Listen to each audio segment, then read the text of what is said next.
Hey everyone, What If Fan here, bringing you another exciting part of What If Reborn in Naruto World. You can find the fanfic title and the original author's name in the description below. Make sure to check it out and show them some love. If you enjoy the video, don't forget to like, subscribe, and ring that notification bell so you never miss an upload. Alright, let's jump into it. Chapter 51. Daiki stared at the spot where the one-tailed Jinchuriki had been standing in before he departed for a few moments. Hopefully that didn't come back to bite him in the ass. Why can't they just be like Fu? He groaned inwardly. Besides himself and Killer Bee, she was the most well-adjusted Jinchuriki by far, having none of the hang-ups and angst Naruto, Gaara, and the like had. Actually, considering Killer Bee's obsession with rap and his own everything, Fu was probably the most well-adjusted Jinchuriki of all now that she had gotten a little bit of freedom from her village with the shadow clone jutsu he'd taught her. Lucky number 7, indeed.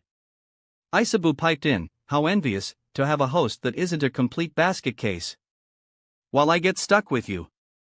Shut up bitch, you love it, Daiki snorted back, besides, you can leave at any time, remember? After I finally managed to bring your pitiful chakra reserves up to a level where I can comfortably submerge in them and got my pond built the way I like it? Isabu snorted right back at him in return, fat chance, this is my house now kid. Ride or die, I go down with my ships like a true captain, you get me? Daiki's gaze turned dry and he said nothing in response. In his mind's eye, he saw Isabu shrug unashamedly, Bija get bored too you know. And I can see your memories better even than you can, he defended himself. Fair enough. Rolling his eyes, Daiki turned around and paused. Speaking of basket cases that need to become well-adjusted people, he mused to himself and looked directly at Rock Lee, still training himself.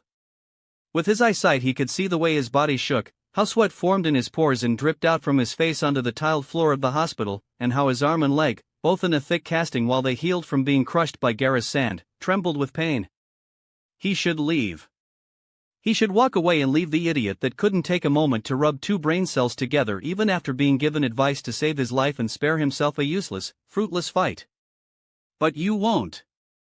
Isabu mused. Fucking Rock Lee. Daiki ground his teeth together and moved, disappearing in a blur of speed. He touched down a blink later, atop the ledge of the open window, not a sound being made from his feet as he landed. Rock Lee, face angled towards the ground, did not react and continued his way through a struggling one-handed vertical push-up, 1,837. He really needed to work on his sensory abilities. And that was coming from him, the laughingstock of the Chameleon clan for his atrocious sensory abilities in comparison to them. You really can't help yourself, huh? Daiki commented after he finished the push-up. Lee flinched and gave a cry of surprise, tipping forward in his surprise and would have smashed his back into the wall if not for Daiki putting his hand out and stopping him, holding him in place. Daiki-kun. Lee, exhaustion evident on his face and slick with sweat, tilted his head back to look up at him from below. That's the name, don't wear it up he stopped himself before he called the older bud, he was mad at him after all, so what's this then? Shouldn't you be resting?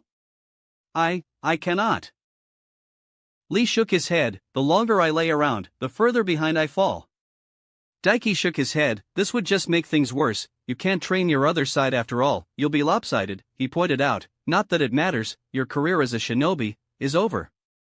Lee's eyes widened and his whole body stilled, his face scrunching up with something close to despair, and only barely stopping from reaching that tipping point by sheer will. The boy did not want to show such a thing to him after all. Daiki didn't blame him for that. He would be the same, his pride could never allow it. You found out? Lee asked, a tremble shaking his body that was not at all related to the training he had been forcing himself through. I knew before anybody, Daiki told, leveling him with a serious gaze, with these eyes, I could literally see your bones breaking down the second things went serious. Ah, yes. Lee trailed off and ducked his head down to avoid his scarlet gaze. Gaara-san, truly, was not merciful at all. You did this to yourself, Daiki replied bluntly and without any mercy. He wasn't going to let him evade. You were stupid, ignorant, arrogant, and did I mention stupid? Because you were stupid. Just thinking about it again was riling him up the point where his vocabulary was failing him. He saw Lee's hand below clench into a fist atop the tile, but Daiki wasn't about to stop right now, otherwise he'd just repeat the same mistake in the future without learning anything. Sure, Gaara crushed your arm and leg into paste, but given enough time, with help from Medic Ninja, they'd heal, he continued. The real problem is what you did to yourself. You weren't ready for the gates, your body wasn't strong enough. And the strain of the gates cracked your entirely skeletal structure, including your spine. You have fragments of bone across your entire body, and most importantly, a bunch of it lodged in your spine. We don't have a single medical ninja capable of fixing you. Even Tsunade herself, the greatest medical jutsu user in the world, couldn't fix you without you dying on the operating table. S.P. He heard a bare whisper come from Lee below him. Stop, please Daiki-kun. The older boy looked back up at him, his resolve and brave face having faded away, and in its place were tears. The words he wanted to say were lodged in his throat. In response to the boy's tears, he couldn't bring himself to continue lambasting him. I know, it's all my fault. I know I was stupid, Daiki-kun, the boy cried out in despair, but if I gave up, if I retreated, I would have lost something important. How could I continue to believe I could be a splendid shinobi using only taijutsu if I bowed then? Daiki sighed. You were already a splendid shinobi. What? Lee's crying sob stopped abruptly, but the tears didn't stop flowing as he stared at the younger boy, gobsmacked. You were, Daiki shrugged and admitted, despite your lack of talent, you kept on going, you worked hard, you put yourself and your body through hell and dedicated everything to the grind and getting strong enough to become a splendid shinobi. And you became one. Being a splendid shinobi doesn't mean you have to be the strongest. The fact you're only 16 and could beat tons of jonin in a straight-up taijutsu battle shows how hard you worked. But you threw that away, Lee. I threw it away, he whispered, struck. The strength in his arm gave out and he almost fell directly down. Daiki caught him by the back of his shirt and threw him up, spinning the boy through the air, orienting him around and catching him by the collar a second later, holding him aloft in the air so he could stare directly into his eyes. You are a shinobi of Konoha. Promoting the interests of the village and protecting the village, you were already on that path, and you were already on the path to becoming a powerhouse like Guy, he told him, but you threw that away for a pissing contest. You turned your back on your dream of being a splendid shinobi, to feel strong and impress everyone watching, nothing more, nothing less. I just wanted to show that I could do it, that I deserved to be there, that I was strong too. Lee bit his lip, and did not resist, just hung there in his grasp. The defeat radiating from his form was palpable. To who? Guy? He already knows how strong you are? Sakura, because you took a liking to her? She already knows how strong you are as well, you showed her after all. Me? The Hokage?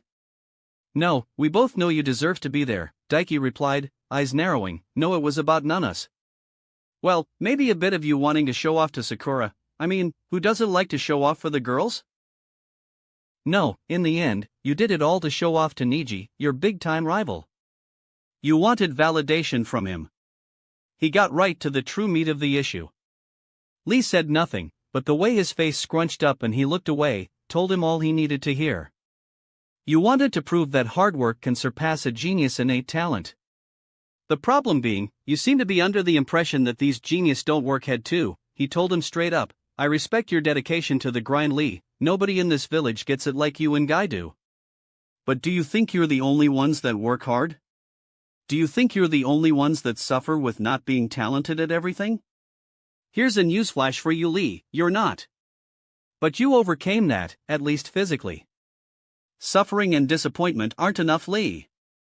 You can't just be strong, you have to be smart. You can't just hope others will think you deserve it. You have to make yourself worthy and full-heartedly believe in it.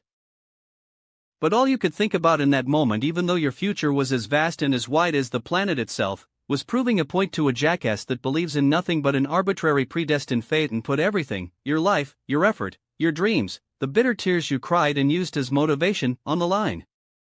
He got so worked up that by the end, Daiki actually found himself panting as if he'd sprinted through the night and traversed hundreds of miles. For a few moments, there was silence in the hospital room, only interrupted at all by Daiki's panting. It didn't take long for him to get himself back under control, a sigh leaving him as he did. Sorry, he apologized with a grimace, realizing he'd let his emotions get the better of him again. I'm just angry at you for doing this to yourself. No, it's okay, Lee sniffed, shaking his head as he turned back around to look Daiki in the face, giving him a watery smile. You are right after all, Daiki-kun. I was stupid, I did not think things through. Harsh as you were, I am happy to have heard them. It means a lot to me that you thought I was a splendid shinobi in the end. Even if I can no long dash. Yeah, I'm gonna cut you off there, bud, Daiki sighed. This isn't the end for your dreams yet. Ah? Rock Lee gave him a confused look. Daiki said nothing in response and instead, drew upon some of the stored chakra within his heavenly star seal and made a single hand seal. The hand holding Lee lit up with a soft green aura that turned into a shimmering white as he directed the stored chakra into it with his eyes and amplified it. Ah! Lee's eyes widened as the white aura spread from Daiki's hand until it covered his whole body. The bowl-cut-haired boy looking to his arm and the cast and something akin to awe, the pain, it's fading away? Within moments, it was done and Daiki lowered the boy he was holding up to the ground. His feet, one in a massive cast just like his arm, touched the ground, and beyond hunching over slightly because of the bone fragments lodged in his spine, he stayed on his feet. My leg and arm, you healed them? Lee stared at him, mouth agape. I healed everything I could, Daiki nodded. It had taken a not-so-small chunk of the stored chakra to do so, but it not all that much in the grand scheme of things, conversion-wise, about a year or so of life force. I can't do anything about the fragments of bone in you. If I could, I would have already. Yes, I suppose you would. You are kind after all, Daiki-kun, Lee replied, hiding the disappointment. Even if I cannot continue the path of being a shinobi, this act, and your words, mean a lot to me. Look, I know this will sound weird after everything I just said, but you'll be a shinobi again, I promise, Daiki declared. I don't have the skill to heal you fully, and Tsunade doesn't have the ability to keep you alive without a doubt during a surgery, not to mention she isn't even in the village anymore. But, I'll get her back here to fix you up, and I'll use my jutsu to keep you alive and make sure you don't die in the process, he promised. Daiki-kun. Rock Lee's eyes filled with tears, and the boy spread his arms wide, cast in all and absolutely bald as he hugged Daiki. Daiki grimaced at the contact, but did let him cry it out. There, he awkwardly pat him on the back. In the end, Lee outright ended up crying himself to sleep in Daiki's arms. Despite the brave face he'd put on and how he tried to shoulder on regardless, it really, truly had been weighing on the older boy's mind heavily. And Daiki would not hold it against him. Despite his unfortunate position being all his own fault and the height of stupidity, the dam had simply broken when Daiki made his promise to heal the older boy, and the emotions he'd been holding back had surged out all at once and overwhelmed him. Once he'd conked out, Daiki had simply put him back into his bed and left via the window he'd entered. Which led him to now, walking through the streets of Konoha, back towards his home. The question is, how the hell do I deliver on that promise now, he mused. He really did have a bad habit of talking big without being 100% capable of backing it up. Sure, he could deliver on his half of things and keep Lee alive during the operation to remove the bone shards from his spine, and even fix it up good and proper afterwards so he didn't even need to go through a long recovery time like he did in the other timeline. The problem was, how the fuck am I going to convince Tsunade to come back here, he wondered. He highly doubted she'd return over a threat of being branded a nuke-nin. Nor would he go that far anyway. Tsunade was the greatest medical ninja in the entire world, the strongest woman in the world barring Kagaya, who didn't really count, and a high-tier S-class combatant. Turning her against the village was stupidity, and he needed all the help he could get in the future. Maybe Naruto, he wondered, cupping his chin. It had worked in the other timeline, but there was extenuating circumstances that allowed him to bring her back in that world. He couldn't be sure at all that would work here. Especially since, if he had his way, Orochimaru wasn't going to be walking away after the invasion with something as little as 2 soul-munched arms. For one, he wasn't going to let the old man get to the point where he'd have to use the Reaper Death Seal. Even if he had to trap Orochimaru in the 4 Red Young formation and spam Bijudama after Bijudama until he was sure he erased the Snake Man from existence. Old man Sarutobi might not have wanted to get his youth back, but Daiki for sure wasn't going to let him croak that easily. Oh, also, note to self, check out the Uzumaki Mask Temple and release Minato's soul from the Shinigami's stomach. He paused as he remembered. Though that of course would have to wait until after the invasion, so he didn't need to worry about Mr. Flash by grinding his innards to pulp with a raisin gun. Daiki, a familiar voice calling his name broke him from his thoughts, and the muscular looked over his shoulder to find a familiar pink-haired, green-eyed girl jogging up to him. "Yo," he greeted Sakura as she reached him. "What's up, green-eyed lady?" "Is that a jealousy quip?" was the first thing she asked, giving him a frown and searching look. "No." Daiki tilted his head to the side, confused him. "Why, are you jealous of something I should know about? You just have green eyes, don't tell me you forgot about that?" "Oh." Sakura blinked, and then laughed. "It's just you have this habit of making stupid quips and little digs like that, especially when you're around Kakashi-sensei, so I thought you were being you." "I am so not that bad," he denied. "You kinda are. You kinda are." Both Sakura and Isabu replied at the same time. "Damn, was he?"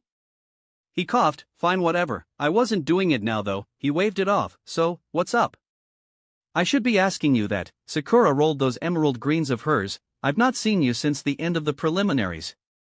Honestly, I've not seen Naruto or Sasuke-kun or Kakashi-sensei either. I mean, I know they're training, but I kinda expected to see them around, you know? I was on my way to visit Lee when I saw you jumping out of his window, so I decided to catch you." "Seriously, Kakashi?" Daiki deadpanned inwardly. Did that idiot seriously disappear on the girl and leave her with nothing to do? Sure, she wasn't in the final rounds, but come on, it was literally a full month where she was left with nothing to do, not even missions since she was allowed to take any herself, yet being a kunoichi under Kakashi's command. What if she was an orphan like him? How was she supposed to make ends meet to get by? That dude needed a kick up the ass. "Sasuke and Kakashi are up in the mountains behind the training grounds," he replied out loud with, at least that was where he remembered they were training. He then turned, eyes searching, and pointed in the direction of where he left a certain busty blonde. "Naruto is somewhere around there." Sakura blinked. "How'd you know that?" she wondered. Daiki grinned, pointing at his eyes. "These eyes, baby. Amongst other things like seeing chakra and through solid objects and such, I can also see up to 10 miles away." "Oh." She made a small O shape with her mouth, before stepping forward to look deeper into their eyes. "They're pretty. Kinda like Sasuke-kun's Sharingan, but a gentler color and doesn't have the little comma things. And actually, I was meaning to ask about them. How did you get them? Are you from a clan or something I don't know about? Do you have a bloodline?" "No, he." "Actually, you kind of do," Isabu interrupted him before he could get to replying. "Putting aside this status screen of yours, which I can't confirm is one or not, you do have abilities that will pass on through your blood. For one, your chakra is naturally much more potent, not just from my influence, but because of multiple different chakras in your heavenly star seal. Not to mention, my choral style are full on a part of you now. Even if I was taken out of you, you'd still have it. I'm fairly certain that will pass on to your children as well." "Ha! Cool," Daiki grinned, filing that tidbit away for later. "Well, I'm not part of a clan, but I do have a bloodline. These eyes aren't part of it though. I killed a guy with these out on a mission and took them for myself." "You mean, those aren't your own eyes?" Sakura gave him an odd look. "Yup," Daiki confirmed with a nod. "Shamelessly, plucked them right out of his skull and then used the mystical palm jutsu to implant them in my own after plucking my own out." Sakura wrinkled her nose in disgust. "You seriously plucked out your own eyes to implant the eyes of someone you killed?"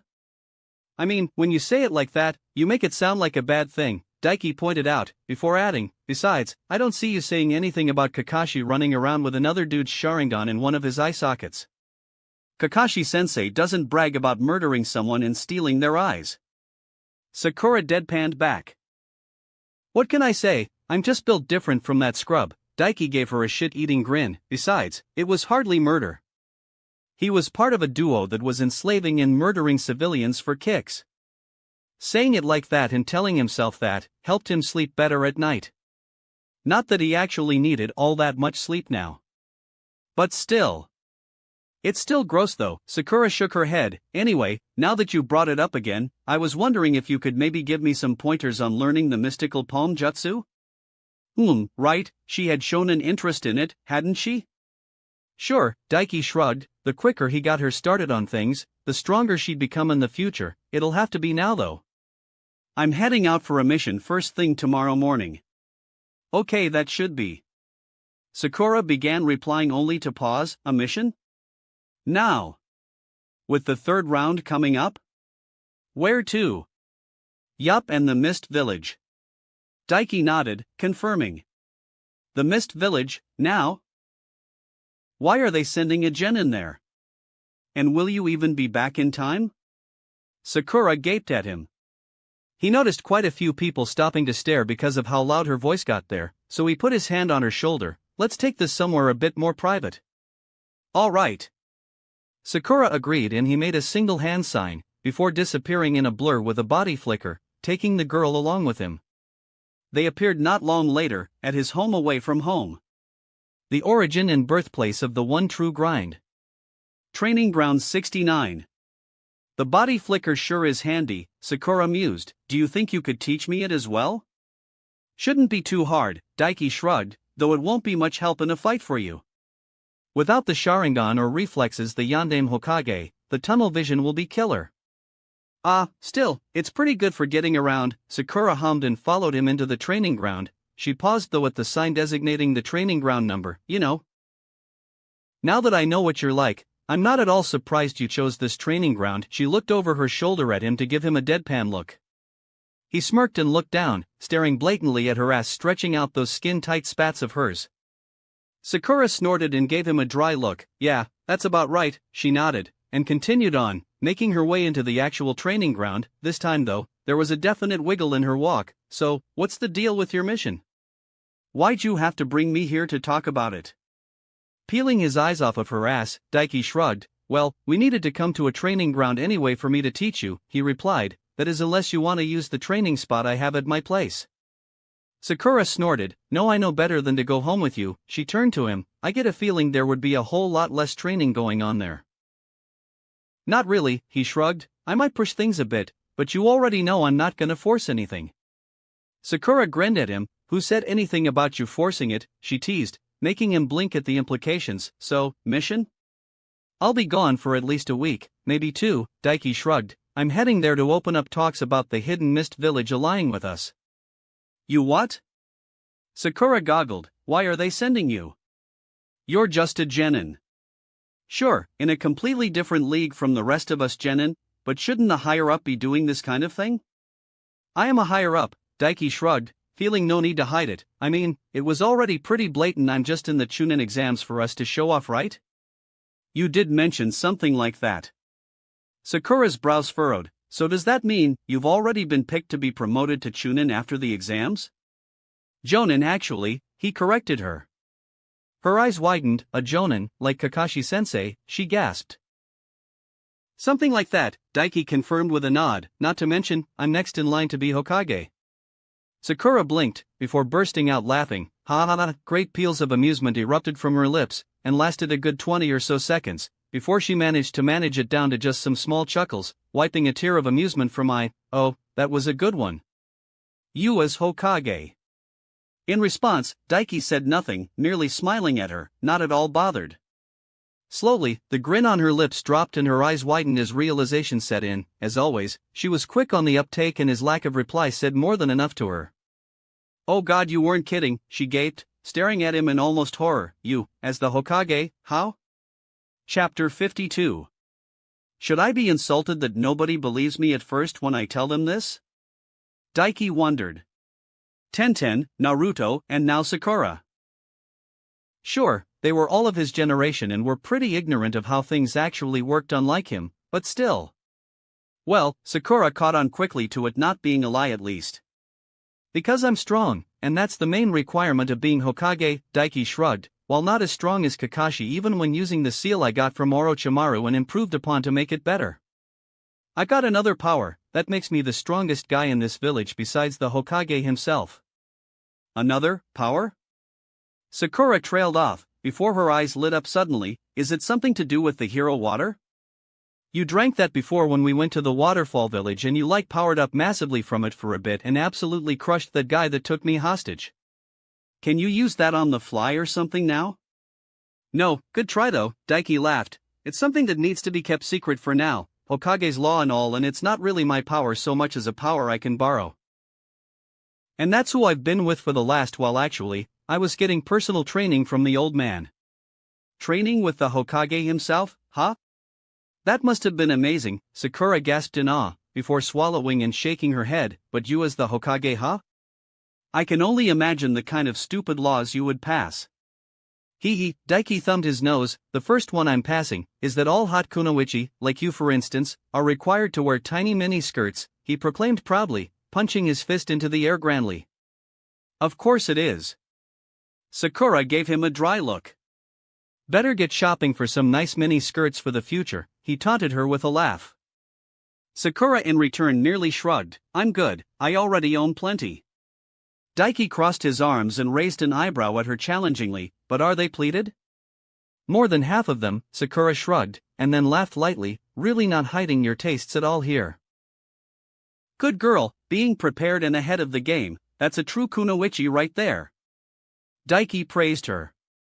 You know, that's the first time since I graduated the academy somebody has called me a good kunoichi? Well, beyond Lee and Naruto, Sakura cocked her head thoughtfully, and it's because I own some small skirts? And it came from the future Hokage himself, aren't you special? Daiki grinned at her. Yay, she replied dully, this is truly going to be the highlight of my career as a kunoichi. He laughed, good to see how much my opinion means to you, he shot back, but, while we're on the topic and getting around to training, what actually is your plan with your career? What are you aiming for here? Well, besides wanting to ride Sasuke until his bed breaks. Sakura bit her lip. To be honest, I don't know anymore. The Forest of Death was a real wake-up call for me, she replied, and then raised both eyebrows at him. And should the future Hokage really talk like that?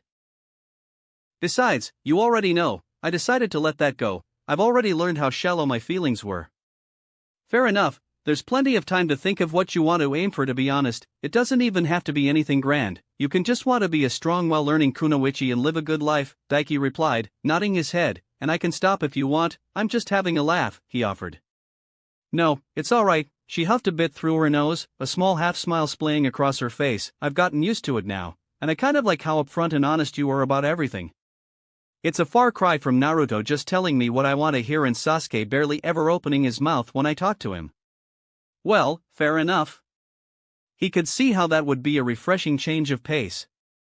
And it was always nice to see where you stood with people. And you like me complimenting you, he pointed and added. Maybe a bit. Sakura shrugged, unforthcomingly, but her pretty green eyes glittered with happiness and gave her away regardless. Alright then, fat ass, and that's with a PH and not an F, Daiki clapped his hands together. Let's get down to training, shall we? Still not charming to say that, by the way, even if you change the spelling. Sakura told him, but nodded in agreement nonetheless. Perhaps, unsurprisingly, it didn't take Sakura very long at all to understand and get the basics down of the mystical palm jutsu. She easily understood the concept behind it. It only had one hand seal to remember, and the chakra drain on it wasn't too bad to deal with for short bursts. Within just 2 hours of training with the jutsu, with him giving pointers to her to help her here and there, Sakura got the jutsu down, for the most part.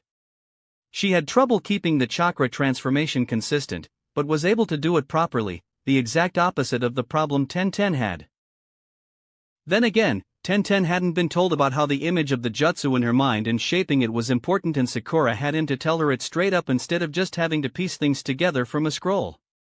But it was still quite impressive to get it mostly down after 2 hours. Her chakra control really was something impressive indeed. I'm exhausted, Sakura wiped sweat from her brow, bent over in front of him, sweat soaking her top. I feel like I could keel over any second. It was just too bad he was sitting in front of her and not behind, or he was sure to have been getting a real good view.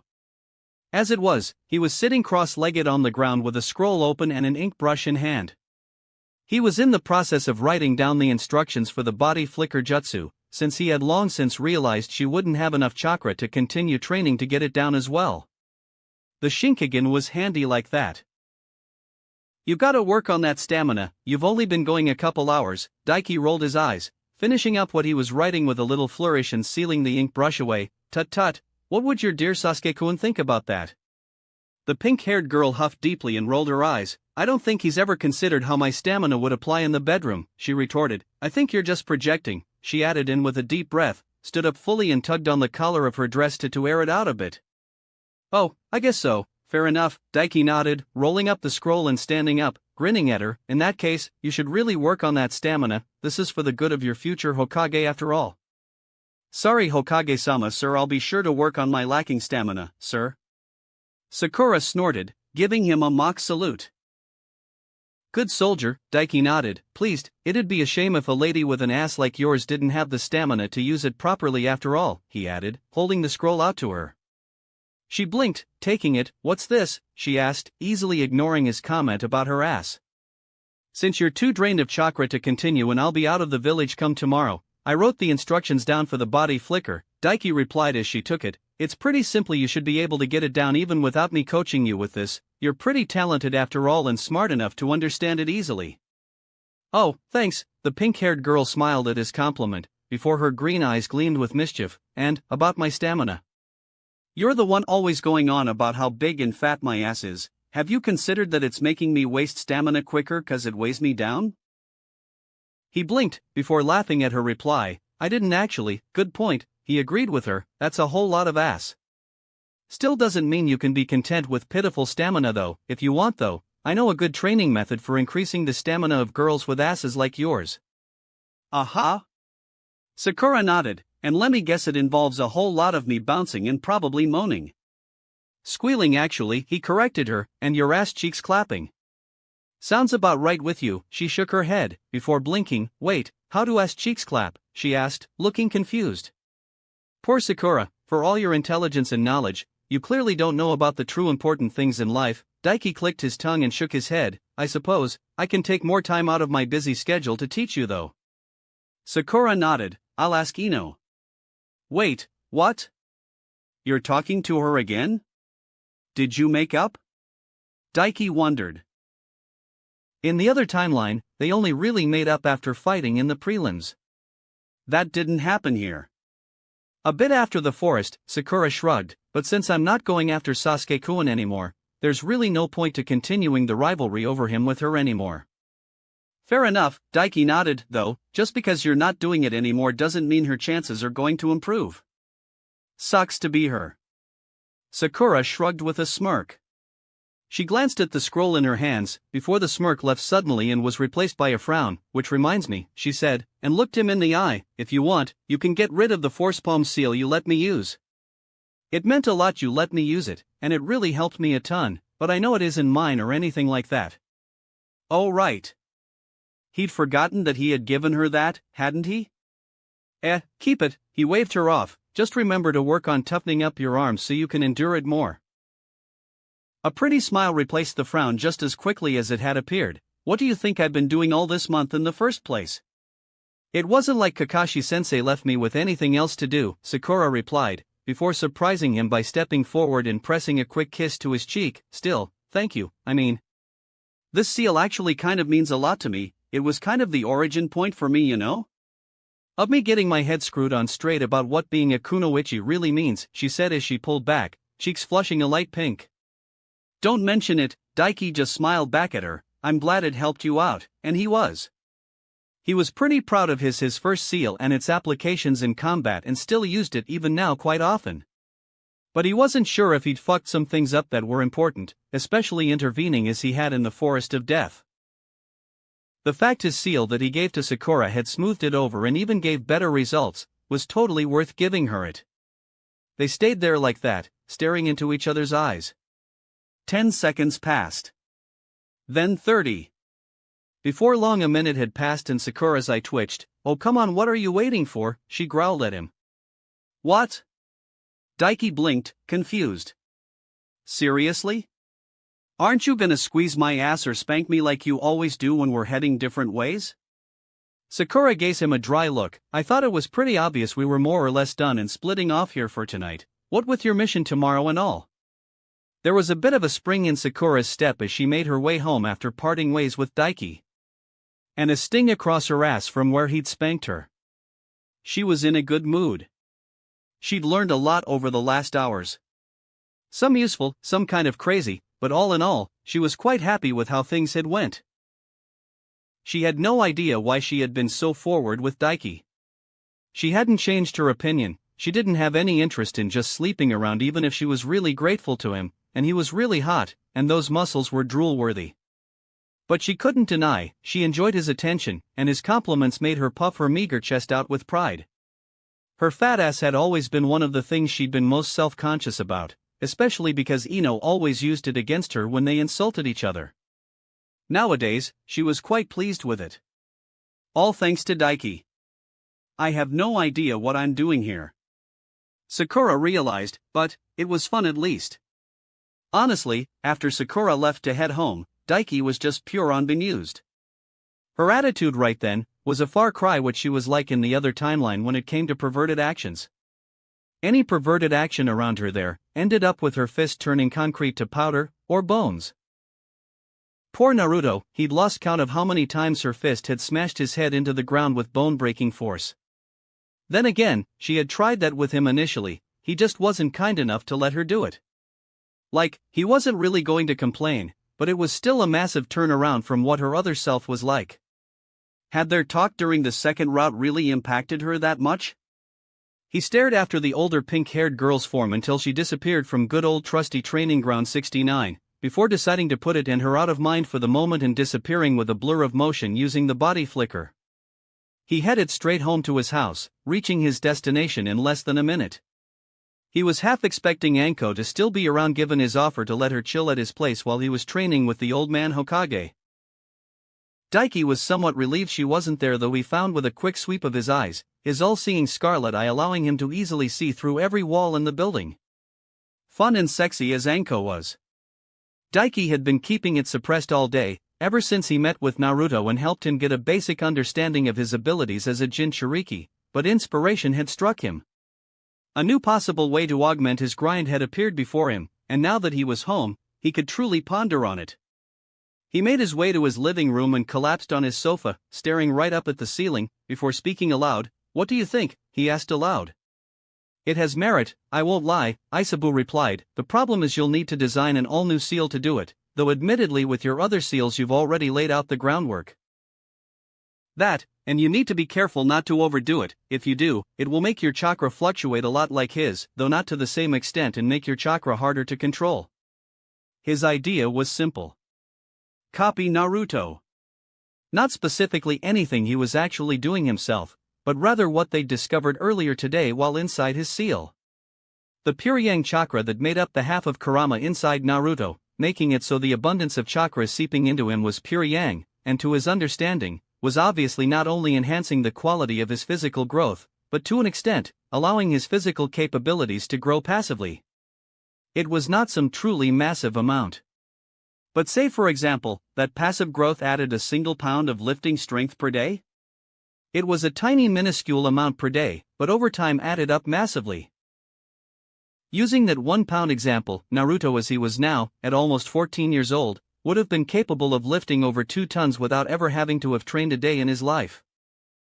It wasn't like Daiki was all that specifically unhappy with his physical growth at all right now. In fact, he was over the moon about it. The rate he was progressing was utterly absurd compared to the average shinobi or kunoichi. But that simply wasn't good enough when he knew of the kind of monsters that were lurking out there, the kind of monsters that had high chances of making a move not only upon him in the future, but the Leaf Village and he supposed the world as well. Utterly absurd compared to the average, still wasn't enough.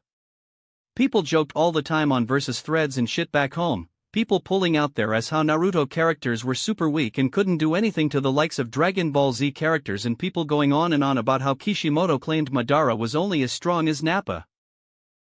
Putting all that bullshit aside, it was easy to say stuff like that when it wasn't real, when it was just some losers behind a computer screen fanboying over their favorite anime.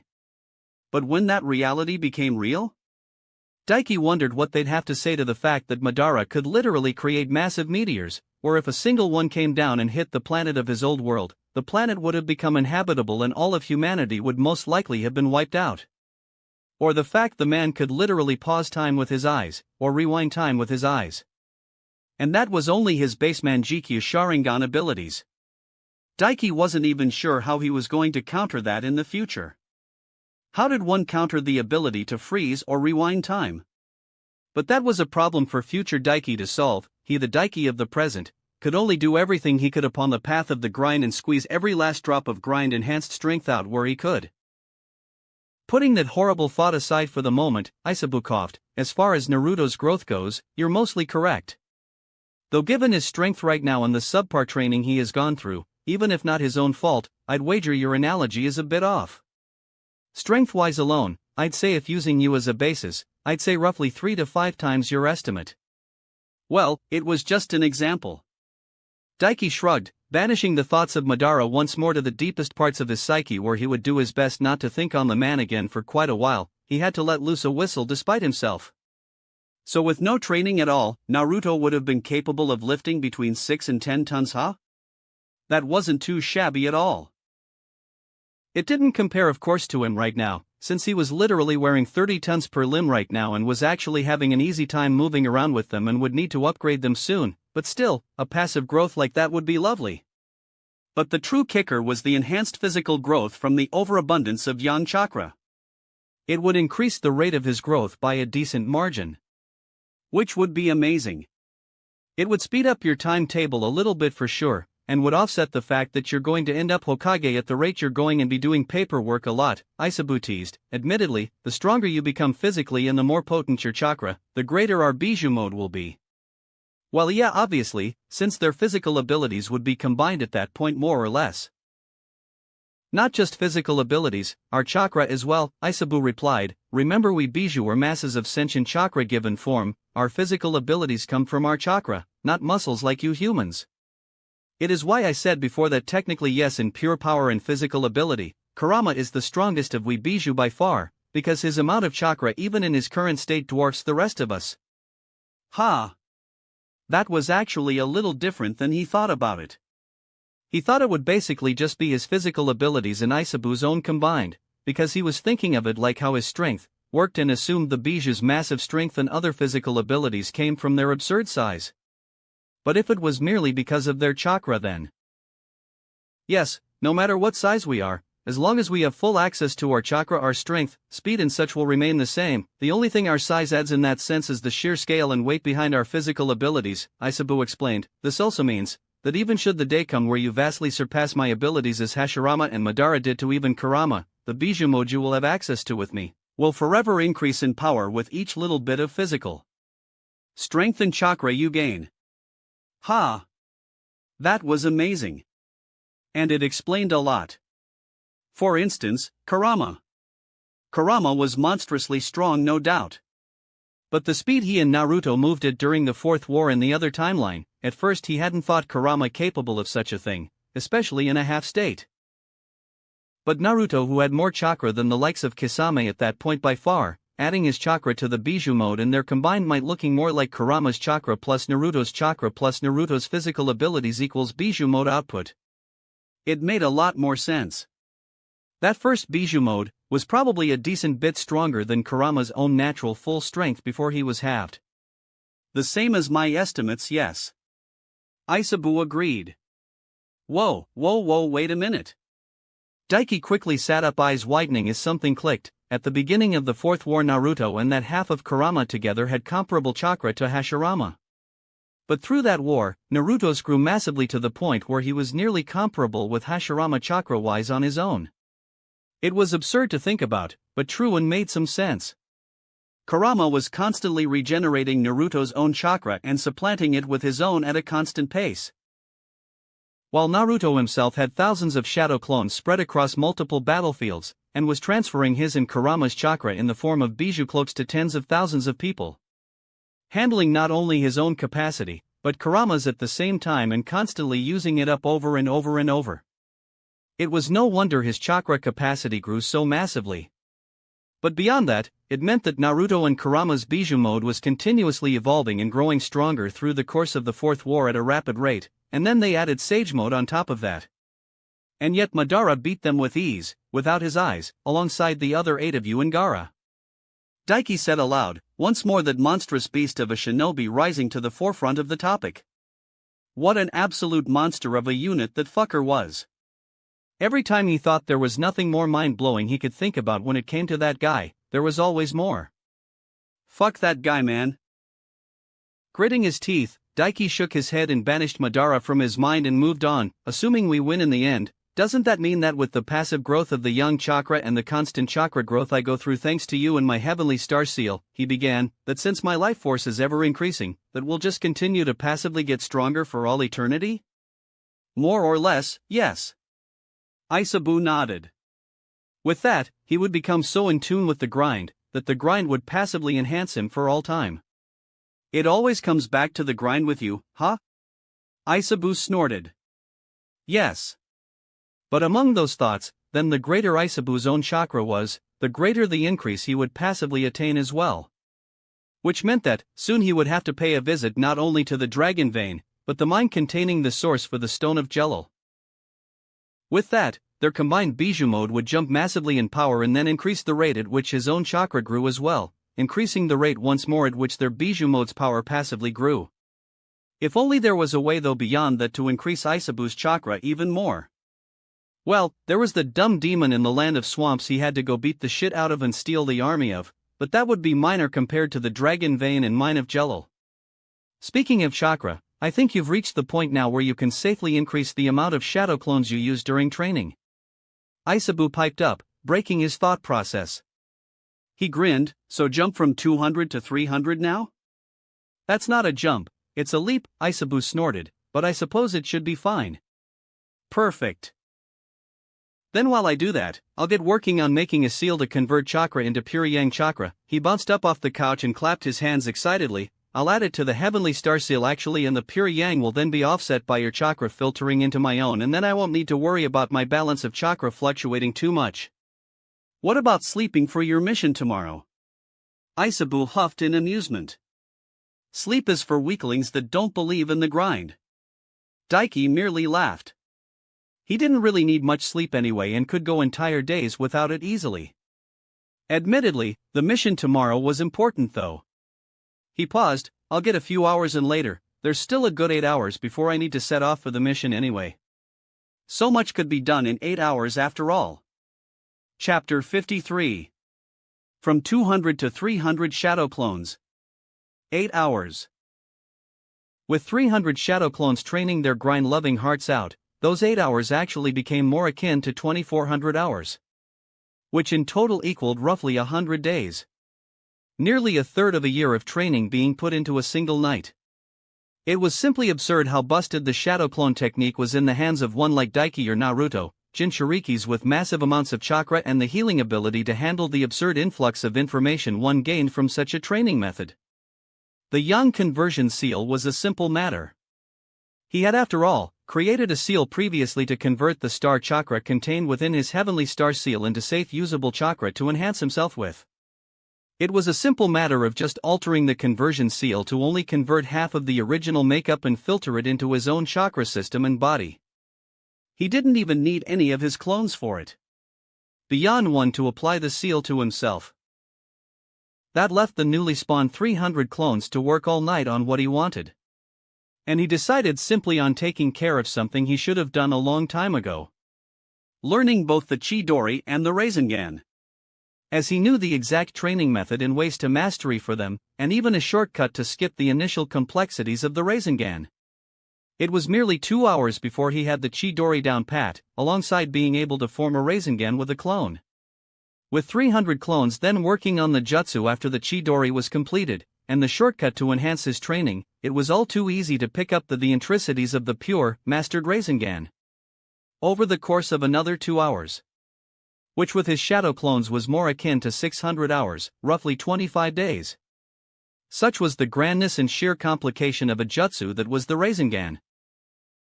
And it was why as dawn was beginning to approach, Daiki found himself within Aisabu's personal dimension, sitting atop a large rocky outcropping he formed himself through an earth jutsu. He held one palm up in front of his face, a blinding bright swirling sphere of destruction rotating above the palm of his hand, such an amazing jutsu. Daiki mouthed to himself, awe in his gaze. He was loud in the beautiful blue sphere of power.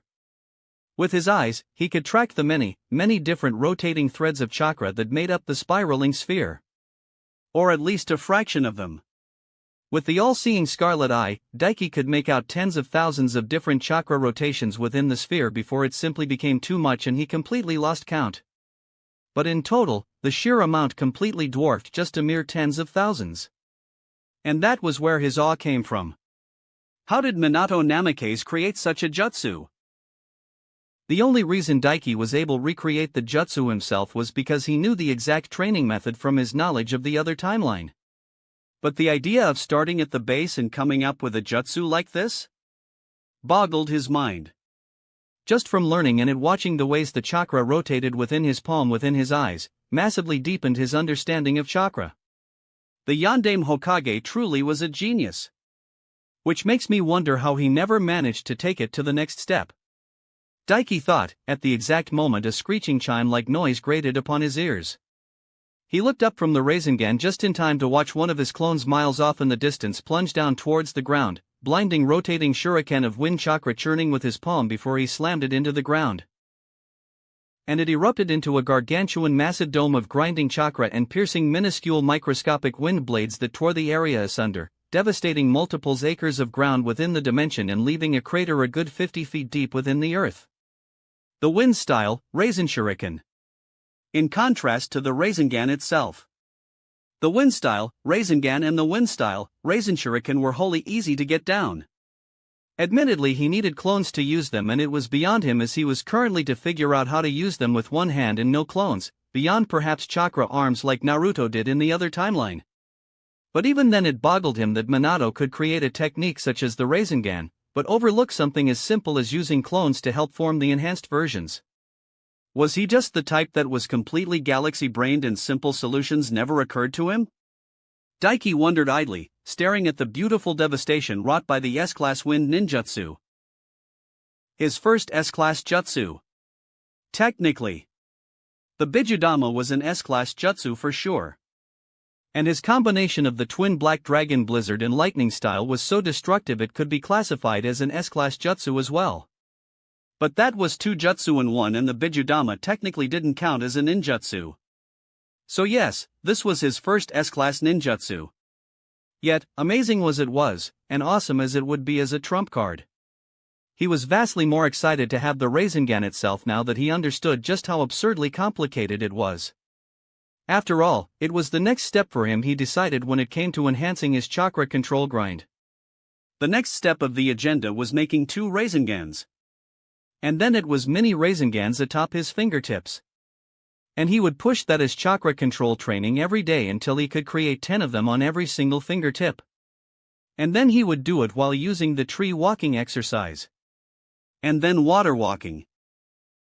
And then walking atop rushing raging waterfalls. He truly had to thank Minato for the Rasengan. His chakra control training had been slowing down massively lately. But with this, he would be able to push the grind even further beyond.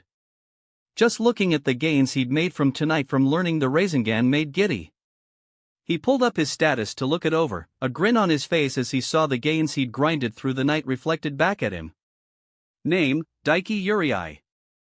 Age, 13. Chakra capacity, 198, 600/198, 600, low tier Kage.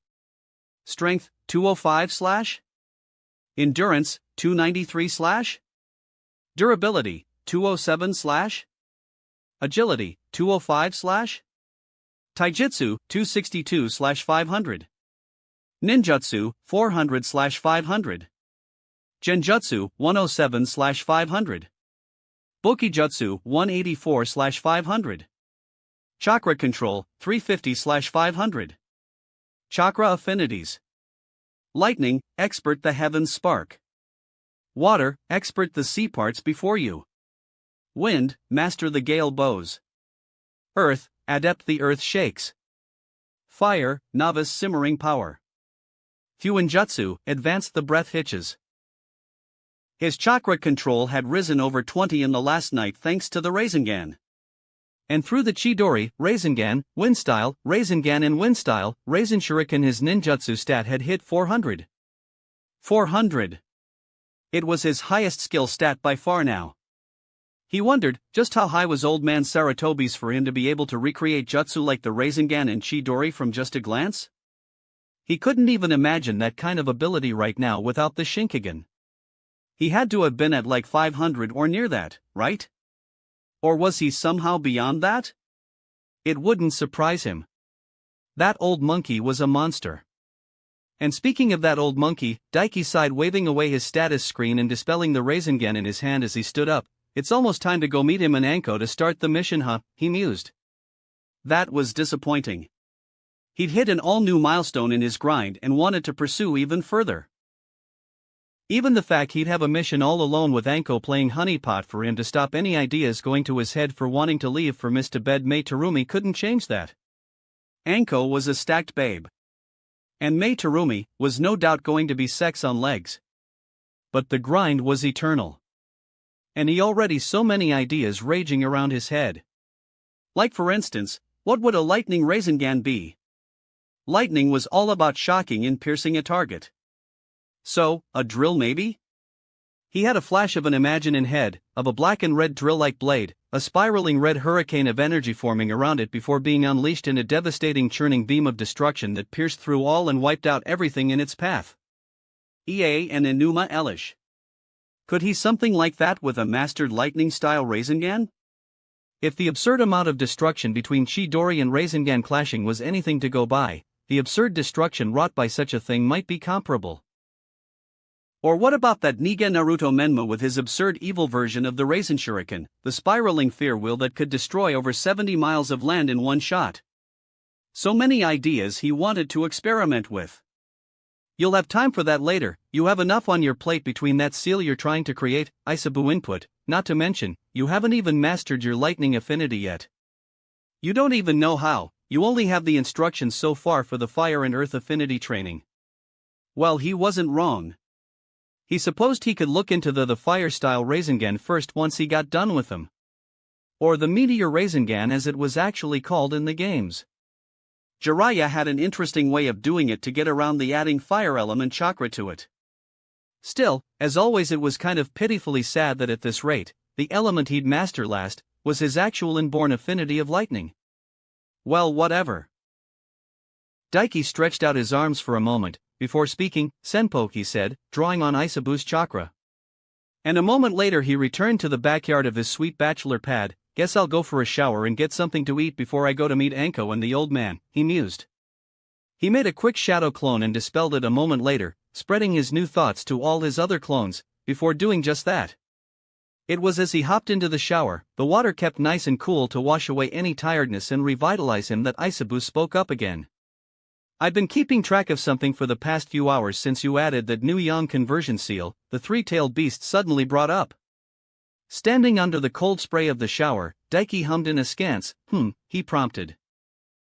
Hashirama's cells, he said, and if he weren't under the spray of water, Daiki's eyes would have opened up and shot wide at the sudden topic. Between me, your collection of chakra from Naruto and Sasuke and this new yang conversion seal, I think you could handle intaking some and integrating them without being overwhelmed.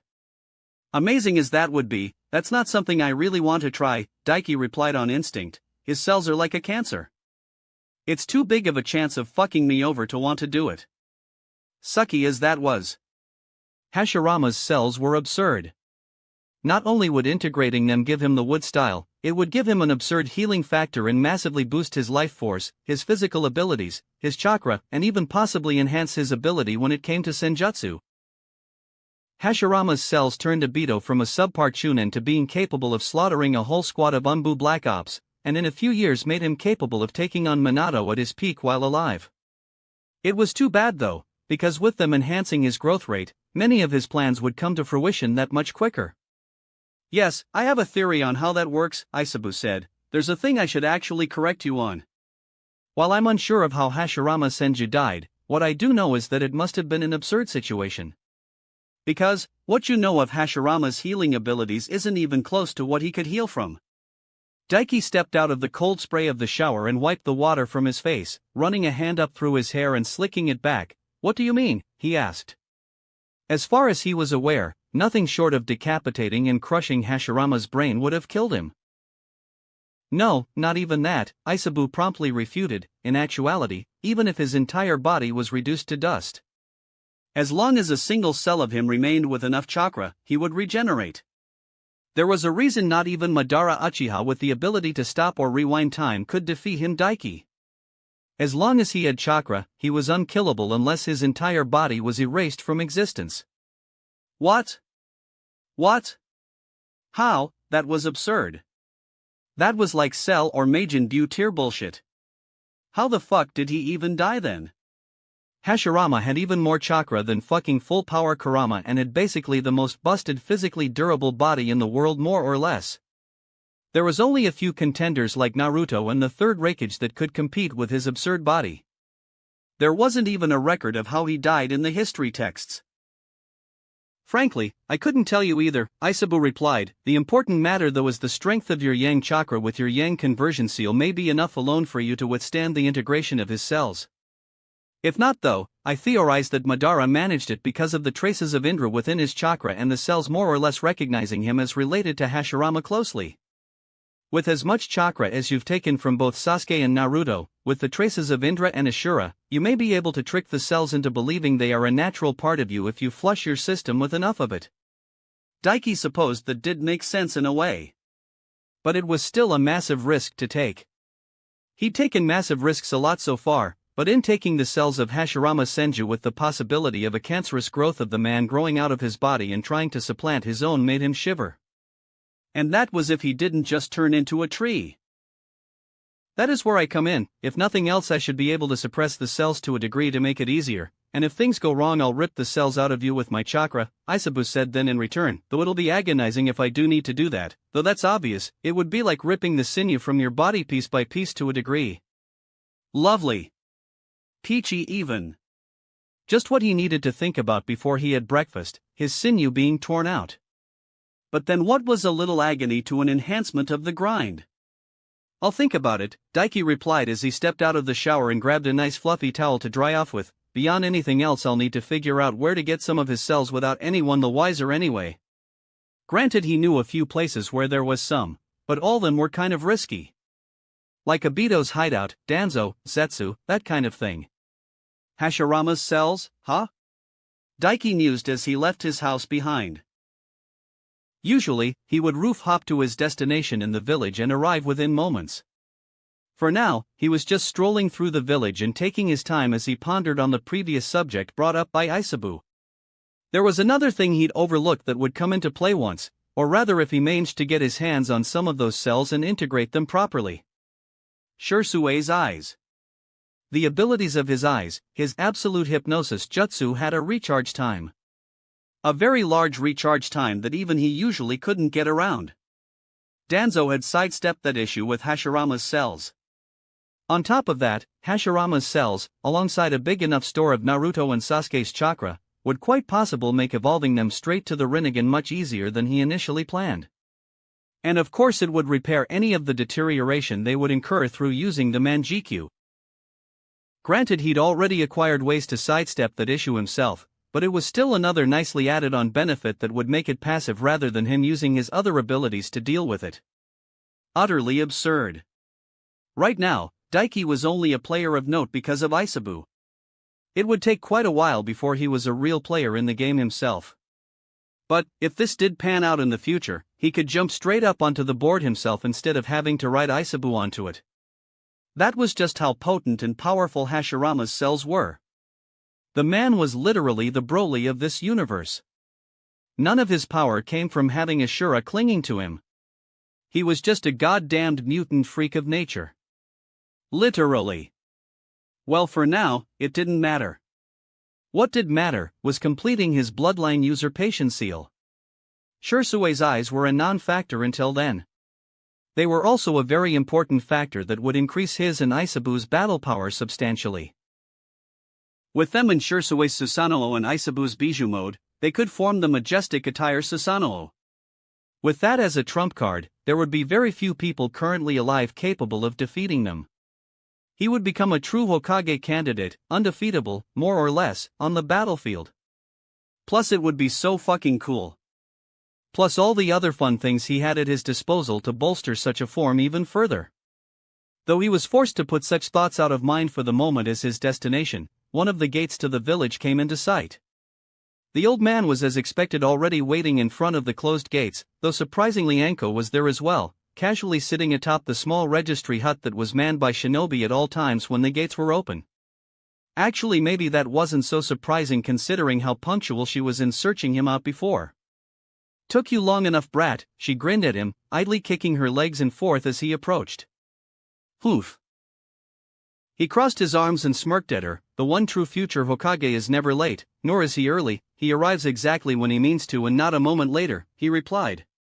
"Oh yes, my mistake, sorry about that, future Hokage-sama, how could I ever have been so foolish?" Anko snorted, rolling her eyes. "That is a good one actually," old man Hiruzen hummed, tapping his chin with a light smile. "I'll have to keep that in mind the next time those advisors of mine nag." "Always happy to help, old man," Daiki grinned, "though you didn't need to see me off, no need to worry, I've got this mission in the bag. I have full faith in you, more or less." Hiruzen laughed back lightly. "You doubt the ultra-amazing future Hokage?" Daiki asked and raised an eyebrow at him challengingly. "Your libido at least," Hiruzen snorted, "as the current reigning ultra-amazing Hokage, even I wouldn't trust myself if Mei Terumi tried to seduce me, that woman in her bosom or something else. Jiraiya would happily start the next Shinobi World War just to peek on her." Jiraiya would start the next Shinobi World War for a pair of Tsunade's used panties, that's not exactly a high bar to pass, Daiki shot back, also, that's traitor talk. "Don't make me arrest you, old man. I'm the future Hokage, you know, I've got some real pull with the establishment." "Truly, Jiraiya has a pitiful reputation," Hiruzen chortled a bit, "most of your pull with the establishment comes from me, so I don't think you could." "Well, Danzo might help you, but he's a bit of a clown sometimes. Either way, you'll understand when you meet the Mizukage, her beauty is not to be underestimated." Bruh, what the fuck was Mei Terumi like in this world for the old man to actually be serious about this warning? Was she some super succubus or something?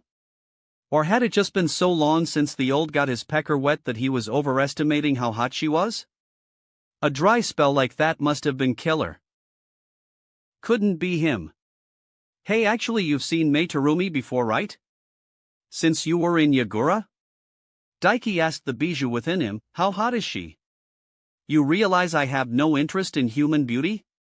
Or even understand it? You're all hairless monkeys to me, look wise." He could feel Isabel roll his eyes in reply. "Oh. It was on. Yeah, well, you're a hairless turtle." Daiki shot back, maturely. "Oh, you noticed? Can you also count to 10? Isabu snorted at him. Dick, he could have at least told him how her rack compared to Anko's. Though speaking of Anko. "Hey now, old man, you're gonna hurt my pride as a woman here," Anko cut in, hopping off the roof where she sat. "This kid couldn't get enough of me before his training with you. I know how hot she is, hell I'd hit that, and I'm not a horny little brat or old man, but thinking she could nab him with me right here is just insulting." "Oh ho ho?"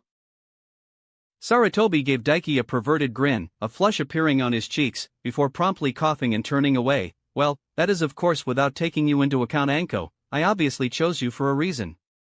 "That's better." Anko smirked smugly. "You underestimate the one true future Hokage," Daiki huffed. "If she's that hot, I'll just bet her and Anko at the same time. Such is the power of the future fifth Hokage." "Hey, if that's what it takes." Anko merely shrugged. "Well, I do wish the third Hokage spot came with such a power." Hiruzen shook his head in amusement. "But, amusing shenanigans aside, do you have a plan on how you're going to approach this?" His joking tone shifted and disappeared. And Daiki mirrored him, his arms loosening from where they were crossed over his chest, coming down to his side, and his facial muscles tightened as his eyes narrowed seriously. "I do," he nodded. "In fact, I have a few. I'll use them all to force negotiations into our favor. Though, one of those plans will require us to make a quick pit stop at the Land of Waves." "The Land of Waves, huh?" the Sandaime Hokage mused, before nodding a moment later in understanding. "I see, I understand. That is not a bad idea at all. I suppose you found out about it from Kakashi or a member of his team?" "More or less," Daiki nodded and replied in return. "It's a good option to play, but it's only one of 4 or 5 I've prepared. Beyond knowing where the rest were, knowing who was controlling Yagura, knowing of Ao's Byakugan that was stolen from them and a few more things on top of Kubikirabocho, he was quite confident in how this was going to go. Especially because they were the ones negotiating from the point of strength. The village hidden in the mist was by far the weakest of the 5 great shinobi nations right now. The land of waves? Anko chimed in, what's over there that's good enough to give us an edge in negotiations with the mist? It's where Team 7 fought and killed Zabuza Momochi of the 7 Swordsmen of the Mist. Daiki turned his head to her and explained, for whatever reason, Kakashi thought it was a good idea to leave the Kubikiribocho at the grave they built for him and his apprentice. Huh, that would be a pretty card to play, Anko whistled, before promptly groaning, the what the hell Kakashi? He used it as a lesson for his team, so I can't truly be too out of sorts with him over it, Hiruzen mused, it was important for them. Meaning he babed them. Anko rolled her eyes. Pretty much, Kakashi always has a problem sealing the deal. He could have easily sent a shadow clone to grab it while Team 7 were distracted, Daiki agreed. God, he didn't understand that guy. It was nice and respectful of him to do such a thing for Zabuza and Haku, but the world didn't run on respect and being nice. This is why he's going to die a virgin. That got a chuckle out of both Anko and the old man, neither coming to Kakashi's defense. Which was amusing in of itself. It only lasted a moment though before the seriousness was back. Then I suppose it's time you make your way, Hiruzen stated. Good luck on your mission, keep your guard up and don't show any weakness. Give me a moment and I'll have the gates open for you to head out. No need, Daiki said, holding a hand up to stop him. There's not exactly a long time until the Chunin exams, so I want to make this quick. Yeah, well unless you're gonna pull the Yondame's Hiration out of your ass kid and teleport us over there, we're gonna need to go there on foot, Anko pointed out, before blinking and giving him a weird look. You didn't actually learn that, did you? A bit of pride warmed in his chest at the thought that was an option she couldn't put out of mind when it came to him. Sadly, that wasn't it. Besides, even if he did, he'd need to have a marker in the hidden mist village to flash on over there. No, but I've got the next best thing, Daiki replied with a smirk and stepped back away from them both to get some room, a power I stole while in the Forest of Death from some genin from the hidden star village. My, you do get around, don't you? Hiruzen seemed to clock on immediately and gave an exasperated, yet amused shake of his head. Daiki brought his hands together in the modified hand seal specifically created to manipulate the star chakra. The fingers beside his pinky fingers and his middle fingers curled to his palm and touched the knuckles together, while his pinkies, index fingers and thumbs touched together to form an arch. Weird hand seal. Anko pointed out, watching him with interest. Ninja style, Kujaku. Daiki declared as he used the technique. Green chakra exploded into existence around him, forming an armor of shimmering green chakra of 2 different greens, one like the other dark rippling up and down like a series of waves. Daiki narrowed his eyes and concentrated, spreading his chakra out, and a moment later, the armor of chakra around his body spread out at the back, forming 4 wide jagged wings, 2 towards his feet, the other extending beyond his shoulders and so large they covered the entirety of his body in their shadow of powerful green chakra. Impressive, I have to admit. Hiruzen nodded, smiling lightly. Whoa, the heck is this? Anko marveled, walking over to him and extending a hand to touch one of the wings. Whoa, it feels solid, like steel. But wings, huh? You telling me you can fly, brat? Something like that, he grinned. Chapter 54. Flying with the Kujaku method through the star chakra was a bit odd, Daiki had to admit. He'd never personally done it in his original physical body, and left it up to his clones to perfect the technique and its many variations. It was not actually flying in the traditional sense when one thought of flying with a technique or ability. But rather, he had clad himself within his chakra like a shell of chakra aura that highlighted the shape of his body, akin to a plane, and carried himself through the air with the chakra. To be perfectly honest, the Kujaku method wasn't all that complicated as far as chakra techniques went. In act, it didn't even come close to the complexity of the Rasengan. It was simply a technique for shaping chakra that had been enhanced by the star chakra of the fallen meteor from the star village, not only making the user's chakra more potent and stronger, but denser as well, and by concentrating it, compressing the chakra, it was able to take on a corporeal, solid form. That was probably why the various uses of the Kenjaku method were based on physical items like ropes, blades, weapons, and even full-on animals. As it was, at the end of the day, it was still flying. And it wasn't long before Daiki was soaring through the air towards the land of waves, carrying a completely nonplussed purple-haired special Jonin bridal style. Anko hummed, arms wrapped around his neck, but her pupilless eyes on the ground multiple hundreds of feet below. I thought flying would be more exciting than this. They were so high they weren't all that far from the clouds. In fact, they were nearly 1,000 feet in the air by his estimates. Daiki raised a brow at her, taking his eyes off of the horizon to look down at her. It wasn't like there were any obstacles in the air anyway. What do you mean? He asked. Frankly, he thought it was pretty neat. Anko shrugged. I mean, it's kinda cool cruising through the air and all, but if I really wanted to be this high up I could just jump, Well, she wasn't wrong. Honestly, sometimes he forgot how truly absurd his and other ninjas' physical abilities truly were. Even with the memories of his other life, he was just so used to it. I mean, we can go at it again after the mission, Daiki pointed out. Can try out some tricks like going in loop-de-loops or going super high. We can even go to space if you want. And wasn't that an odd thing to think about? If he really wanted to, he could fly to the goddamn moon if he wanted with this technique. Sure, he couldn't exactly move at his complete maximum speed in flight like this right now, so in a straight path he was slower at flying than just flat-out running, but the distance between the moon and Earth from his other life was just a bit below 400,000 kilometers. At his top flight speed, he could make that in a few hours at most easy. And that was another thing he needed to look into. Why could they breathe in space, a vacuum, but not underwater? The physiology of his people were just damn weird. Maybe we're part alien like Frisia or something and that's why we can do it, he snorted. Well, that might be fun. I can't jump that high, Anko grinned, before shaking her head, but let's get serious for a minute, brat. You've told me about the Kubikira Bocho, and the old man has told me to follow your lead for this mission for the most part, but what else have you got planned for when we get to the hidden mist? Alright, time for seriousness then.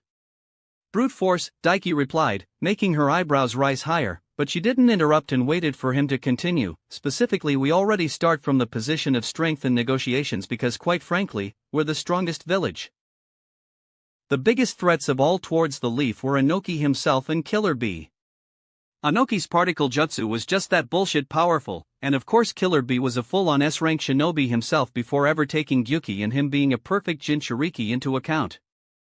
Even as they were now, Daiki was sure he and Isabu could not beat them in a one-on-one fight. But at the end of the day, even the Reikage was more of a non-issue compared to them. And more so, they didn't need to bed dealt with by him either. Even if Mist, Cloud and Stone teamed up to take Konoha on, he was sure Konoha would win. The most standout threats were as said Inoki and Killer Bee, but beyond them the only true standouts were Mei Terumi and the Reikage. But between Old Man Third, Danzo, Jiraiya, Kakashi and Guy, they could be dealt with. Especially with Tenzo or Yamato or whatever he preferred in the back pocket, he would be real trouble for Killer Bee. As long as they were waylaid, that would leave Daiki himself free to rampage as he pleased, and with the Shinkigen and the ability to fly, he attacked villages remotely as he pleased. The ability to hide his chakra as he pleased and enter Bijou mode instantly and use the Bijudama with all the backing of Isabu, meant there was little they could do to stop him beforehand. Unlike the Flowery Way villages acted like the Jinchuriki were a war deterrent, he was like a true nuke. One Bijudama that they were unprepared for, that was all it would take to ruin even one of the great 5 elemental villages. And as soon as he did, he could flee and go to another village after completely disappearing from both view and senses. He was a legitimate stealth nuke. That was of course not even taking into account that Inoki and A hated each other, so an alliance was unlikely, especially because Killer Bee would be needed to attack from the forefront and A would never allow that. If Mei Terumi is intelligent at all, she'll realize that and understand at the very base that an alliance with us will be a massive benefit for her village. Daiki continued onwards. The problems are of course me holding the Sandbai and the Kiba blades that I don't plan to give up at all, but I'll be bringing them Kubikiribocho to soften that blow a bit. On top of that, one of their top ninja have a Baikugan that was stolen from us. If they want to demand any of what I have back, I'll demand the Byakugan from him. And of course there's the kicker that I came into possession of the Sandbai and the Kiba blades when one of their missing ninja planned to attack Konoha, so they have no fault but their own. Anko hummed thoughtfully, pretty logical and well thought out. The only problem is ninja villages aren't exactly logical when it comes to this kind of thing. If they were, the Great Shinobi Wars would have never happened. The Great Shinobi Wars happened because Hashirama was a hippie, and when he died, and Madara was presumed dead as well, the other shinobi nations with their Jinchuriki in pocket thought they were contenders for the big dog ribbon. They were not.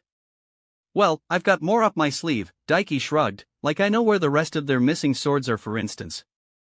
You do? Anko blinked. How'd you find that out?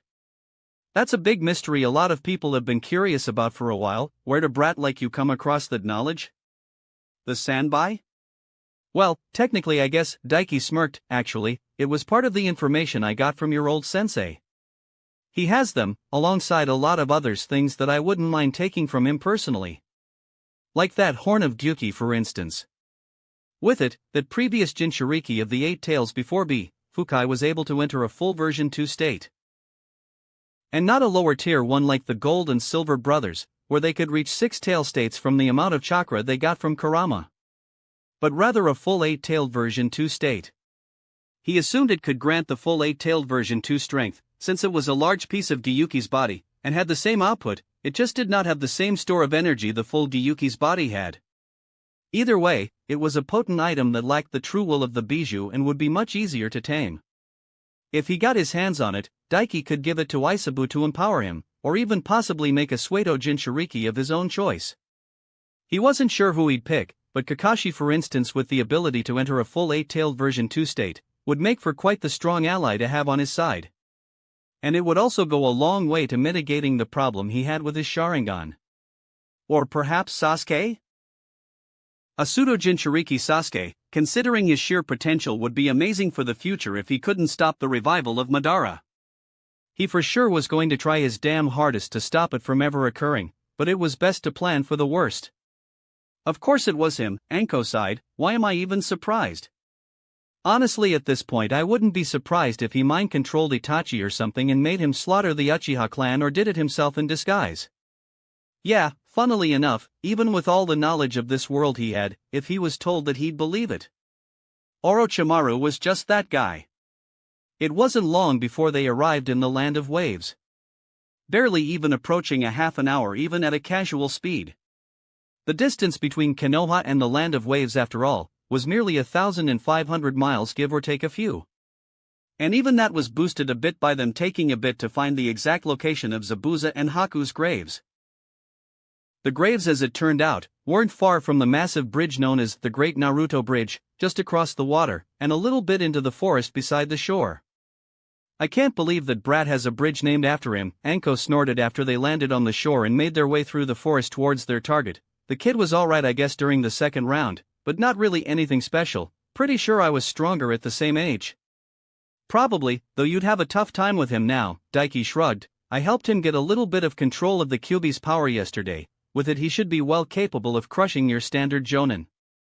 It was weird to say standard or even average when it came to Jonin. They were the elite of the world. Less than 5% of shinobi ever reached such strength, but that was just how things were for Jinchuriki, especially the Jinchuriki of the Kyuubi. Even in his own base state, in a pure physical fight, Daiki would lose to Naruto in his one-tailed state as he was currently. I ain't a standard Jonin, that's Kurenai. Hell, I'd put her below your average Jonin. Anko rolled her eyes. I think I could take him even with it, especially after I got full control of this. As she finished speaking, familiar black flame-like marks spread across her body in its entirety, and she smirked at him. The fully controlled curse mark level 1. And without the shard of Orochimaru in it, probably more potent than the standard one the likes of the Sound 4 had by his own estimates. Been training with it, huh? He noted. The ease she pulled on it with was telling, and he could see with his eyes as the chakra running through her Tenketsu strengthened. You know, there's actually a second stage to the curse seal. It makes it even stronger though. When using it, it tends to give you a weird-ass transformation. One of Orochimaru's little boy toys even grows a tail. Anko blinked, before snorting. I'm assuming you've got it then? You do love bragging about getting your hands on all this crap after all, trying to rub your superiority in again? I actually don't, Daiki replied, shaking his head. I could get, but I don't wanna. It would look really stupid with my Jinchuriki forms, he admitted, looking away. Anko burst out laughing, is that right? Don't want to look less cool, huh? She teased, and you wonder why I call you a brat. Not just that, Daiki protested but didn't look back and keep his eyes on the foliage of the forest. There's this chick that works for Orochimaru, part of his little guard operation. When she takes the second form, she fills out more, her skin turns dark and she grows horns. She looks kinda of like a demon actually. And well. He didn't even need to finish, Anko's laughter became louder and louder, pure on hilarity. What a little human dominating demon roleplay, huh brat? She guffawed, and he turned back to see her pointing at him, laughing so hard tears came to her eyes. Let me guess, you want to use those horns like handlebars as well, huh? How'd you know that? Daiki couldn't help but gape at her. Kid, please, you aren't that deep, Anko continued laughing, waving her arm at him in a wishy-washy manner. I spent more than 12 hours getting railed cross-eyed by you. You were loving dominating me, making me call you daddy and shit. The second you said she had horns and looked like a demon, I clocked on. He felt his cheeks heat up. He wasn't that predictable, was he? You want to try and get the second form? He raised an eyebrow at her. Maybe I'll get lucky and you'll get the same kind of form. Oh no, another 12 hours getting railed stupid after a power-up, I'm so scared, Anko snorted. Kid, don't threaten me with a good time. Just as Daiki was about to retort with a real zinger, they stepped into a clearing, and a pair of crude grave markers came into view. They were simple, roughly hewn small wooden crosses. One with a sash wrapped around it, and the other, a massive blade that even stabbed into the dirt towered into the air above both graves. It may have been named the decapitating carving knife, but the Kubikira Bocho was more akin to a buster sword in Daiki's opinion. It was absolutely huge, taller than both he and Anko were. Over 6 feet in length by his estimates. Damn, so that's the sword wielded by the demon of the hidden mist, huh? Anko whistled. Man, no wonder weaklings shit themselves from him, a big fucker hurling around a beast of a blade like that. Even I might have been a bit afraid of him, when I was 8 years old. Well, aren't you a big badass? Daiki snorted and made his way over to the grave. A sexy badass actually, but you already knew that considering how you couldn't get enough of me. Anko corrected. Guess so. Daiki shrugged. Usually, he would fire back with some witty banter, being the king of epic wit that he was, but his attention was fully drawn by the blade. He wrapped his arm around the hilt and with a slight tug, pulled it free from the ground and lifted it high up into the air. This is. He frowned, staring at the blade. Specifically, his eyes were on the handle of the blade. Just like the Kiba blades, with the Shinkigen, he could see straight inside it, and see that like them, there were seals within the handle of the blade. There was a lot less of them than the Kiba blades, and they were less complicated than the ones within the Kiba blades, though they were still very advanced seals. Making seals that small, for instance, in the first place was a stupidly advanced skill and one of the bases for his bloodline usurpation seal. If it was the him of just over a month ago, he'd have been completely lost on the seals within. The fact he could more or less understand them was a testament to how far he'd come as a user of Fuinjutsu, he was sure. It seems to be an absorption-type seal that then amplifies the purity of what it absorbs, in this case completely taking in the iron and chakra from blood and using it to generate more of the blade, he mused. He'd wondered before why the Kubikira Bocho couldn't just restore itself with normal metal or something. He'd solved that with this examination of the blade. After all, the Kubikira Bocho, it seemed, was completely made out of neutral chakra metal. The kind that could really only be found in large quantities in the land of iron. And a lot of it had been used in the formation of the blade. What an absurd weapon! Who the hell made this thing? This thing could literally easily be used to create an unlimited supply of neutral chakra ore. Of course, the amount of blood it needed was absurd, and the sheer potency of the chakra in the blood would affect it as well. The iron in the blood formed the shape, the chakra in the blood gave it the effect. Such an amazing blade. But if he could reverse engineer it, which he was sure he could given some time, like a week or so to work on it alone, he could gain an unlimited stock of neutral chakra ore. Hey, he took his eyes off the blade in his hand and turned to Anko. How about we make camp here for the night? Why? Anko raised an eyebrow, crossing her arms. Weren't you the one who said you wanted to get all this done with quickly and that's why you pulled your flying shit out of your ass? That was before I realized how absurd this sword is, Daiki replied, shaking his head. Check this out, he said. He held out his other hand, summoning one of the Kiba blades into it, and a moment later a buzzing aura of lightning chakra surrounded it. He swung with all his might, and a screeching buzz echoed through the forest as the lightning fang blade clanged against it, before slowly beginning to carve through the metal of the blade itself. What the hell are you doing, idiot? Anko gaped at him, but she didn't move to stop him. He didn't reply and grit his teeth as he forced the blade through bit by bit, until a few seconds later, half of the massive buster blade dropped to the ground, sawed in half by his attack. Watch! Daiki repeated, bringing the jagged end of the cut blade up as he returned the Kiba blade to the Dimension Force seal.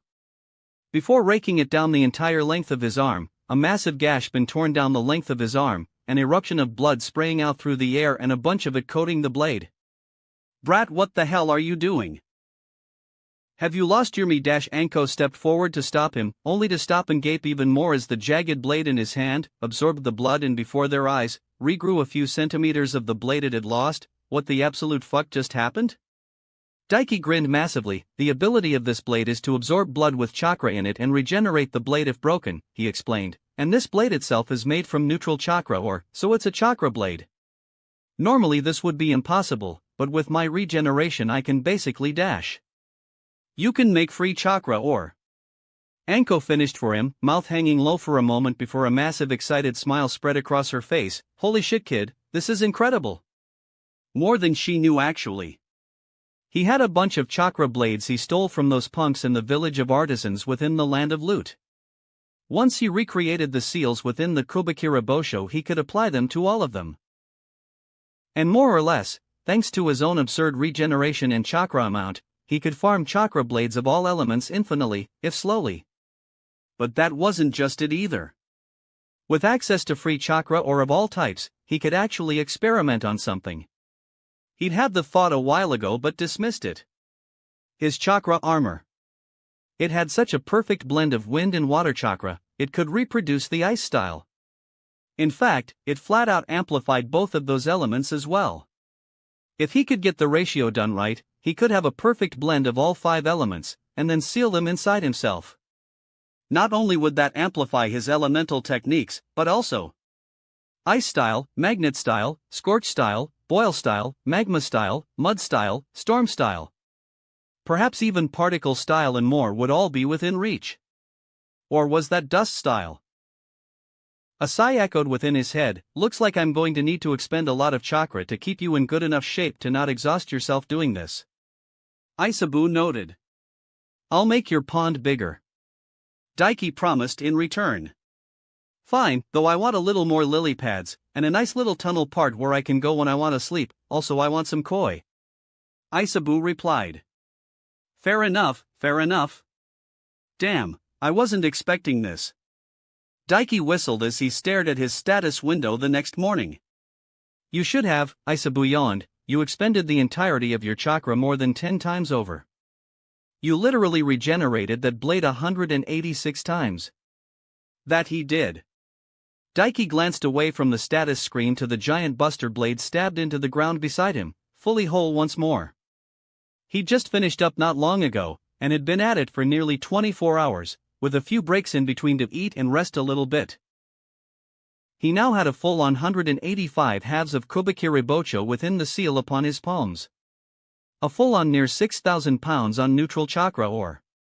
Considering a mere 20 pounds of it would be enough to make a good full chakra blade, and neutral chakra ore blades were the most expensive, he was sitting on a literal gold mine right now. And that wasn't the only fruit of his labor. He glanced back at the status screen and felt a massive grin spread across his face. Because he'd finally done it. Broken into the 200,000 mark with his chakra. Name, Daiki Uriai. Age, 13. Chakra capacity, 208083/208083, Lotir Kage. Strength, 205/. Endurance, 294/. Durability, 207/. Agility, 205/. Taijutsu, 264/500. Ninjutsu, 400/500. Genjutsu, 108/500. Bokijutsu, 185/500. Chakra control, 351/500. Chakra affinities. Lightning, expert the heavens spark. Water, expert the sea parts before you. Wind, master the gale bows. Earth, adept the earth shakes. Fire, adept heat rises. Fuinjutsu, advanced the breath hitches. Forget breaching it, he jumped right over it because of the sheer amount of chakra heat expended with Isabu's help. His chakra coils had been taxed heavily. Honestly, they literally ached a bit right now because of the massive growth they went through the night through this brute force method. And that wasn't all either. The 100 clones that weren't dedicated to working on the bloodline usurpation seal inside Isabu's personal dimension had managed to get the shadow of the dancing leaf down and bring his fire style training up to the adept tier. He glanced to his side, peering through the distance of the forest to see Anko on her way back, and dismissed his status screen, before reaching over to the massive blade at his side and sealing it within the Dimension Force seal. With that done, he began to stretch out his body. A few moments later, Anko returned to the clearing and noted instantly the absence of a blade. "Oh, you done then? Can we finally get a move on?" she asked, seriously. "Amazing as that was, watching you cut yourself over and over got boring real fast?" For all her dedication to the mission, nobody was immune to boredom. More or less, Daiki shrugged. "I just have one more thing to take care of, but it'll only take a minute or two," he replied as he continued stretching. "Oh, thank fuck for that," Anko groaned. "Seriously, you're so weird, kid. I was so bored I was literally inviting you to take me to Pound Town again, but you barely even paid me attention." She did indeed. That was how bored she was. "You wouldn't even make a clone to do it," she whined. He shrugged. "The grind always comes first and I needed every bit of chakra." "I hate you." Anko pouted. "Cool story, bro." Daiki replied with a smirk, finishing his stretches quickly, before turning on his heel and making his way towards the twin graves at the end of the clearing. Anko huffed, rolling her eyes. "Don't tell you want to pay your respects or something?" she asked. "To some random missing ninja I never even met?" Daiki scoffed. "No, I just want some of their flesh," he said as he formed a familiar hand seal and spawned a small group of shadow clones into existence. That immediately began digging up the graves of Zabuza and Haku. "You what?" Anko stared at him blankly. "There's a special jutsu I'll soon have access to when we get back to the village," Daiki explained as the ground was torn up in just a few moments, exposing 2 rotting corpses. "I need the DNA of dead people to use it though." It had only been a few months since their deaths, so the corpses were mostly intact. Even if they were half-eaten and infested with maggots. They weren't as bad as Shirsue's corpse was though, and only stank half as bad. "You know, kid, if you weren't so obsessed with tits and ass, I'd think you were my old bastard of a sensei in a new flesh suit." Anko shook her head. "Orochimaru wishes." Daiki snorted as he summoned a kunai from his seal and climbed into Haku's grave and cut a portion of her rotting skin from her neck. Haku was a chick, he blinked. And going by the wrapping under the clothing around the chest, and the structure of her body, Haku was actually stacked. And her hips were amazingly wide. Damn, what a waste of a babe. Shrugging, he clambered out of her grave and hopped into Zabuza's to do the same. Once he was done, he hopped back out and let his clones begin filling them in again. "Kakashi will be pissed for desecrating their graves if he finds out," Anko pointed out. "Those kids of his probably will be too." "Don't care." Daiki shrugged with a snort. Friends and people he cared about or not, he wouldn't let their silly little baby feelings get in the way of gaining another advantage. Once he could use the Edo Tensei Jutsu, he'd be capable of summoning Zabuza and Haku if he so needed.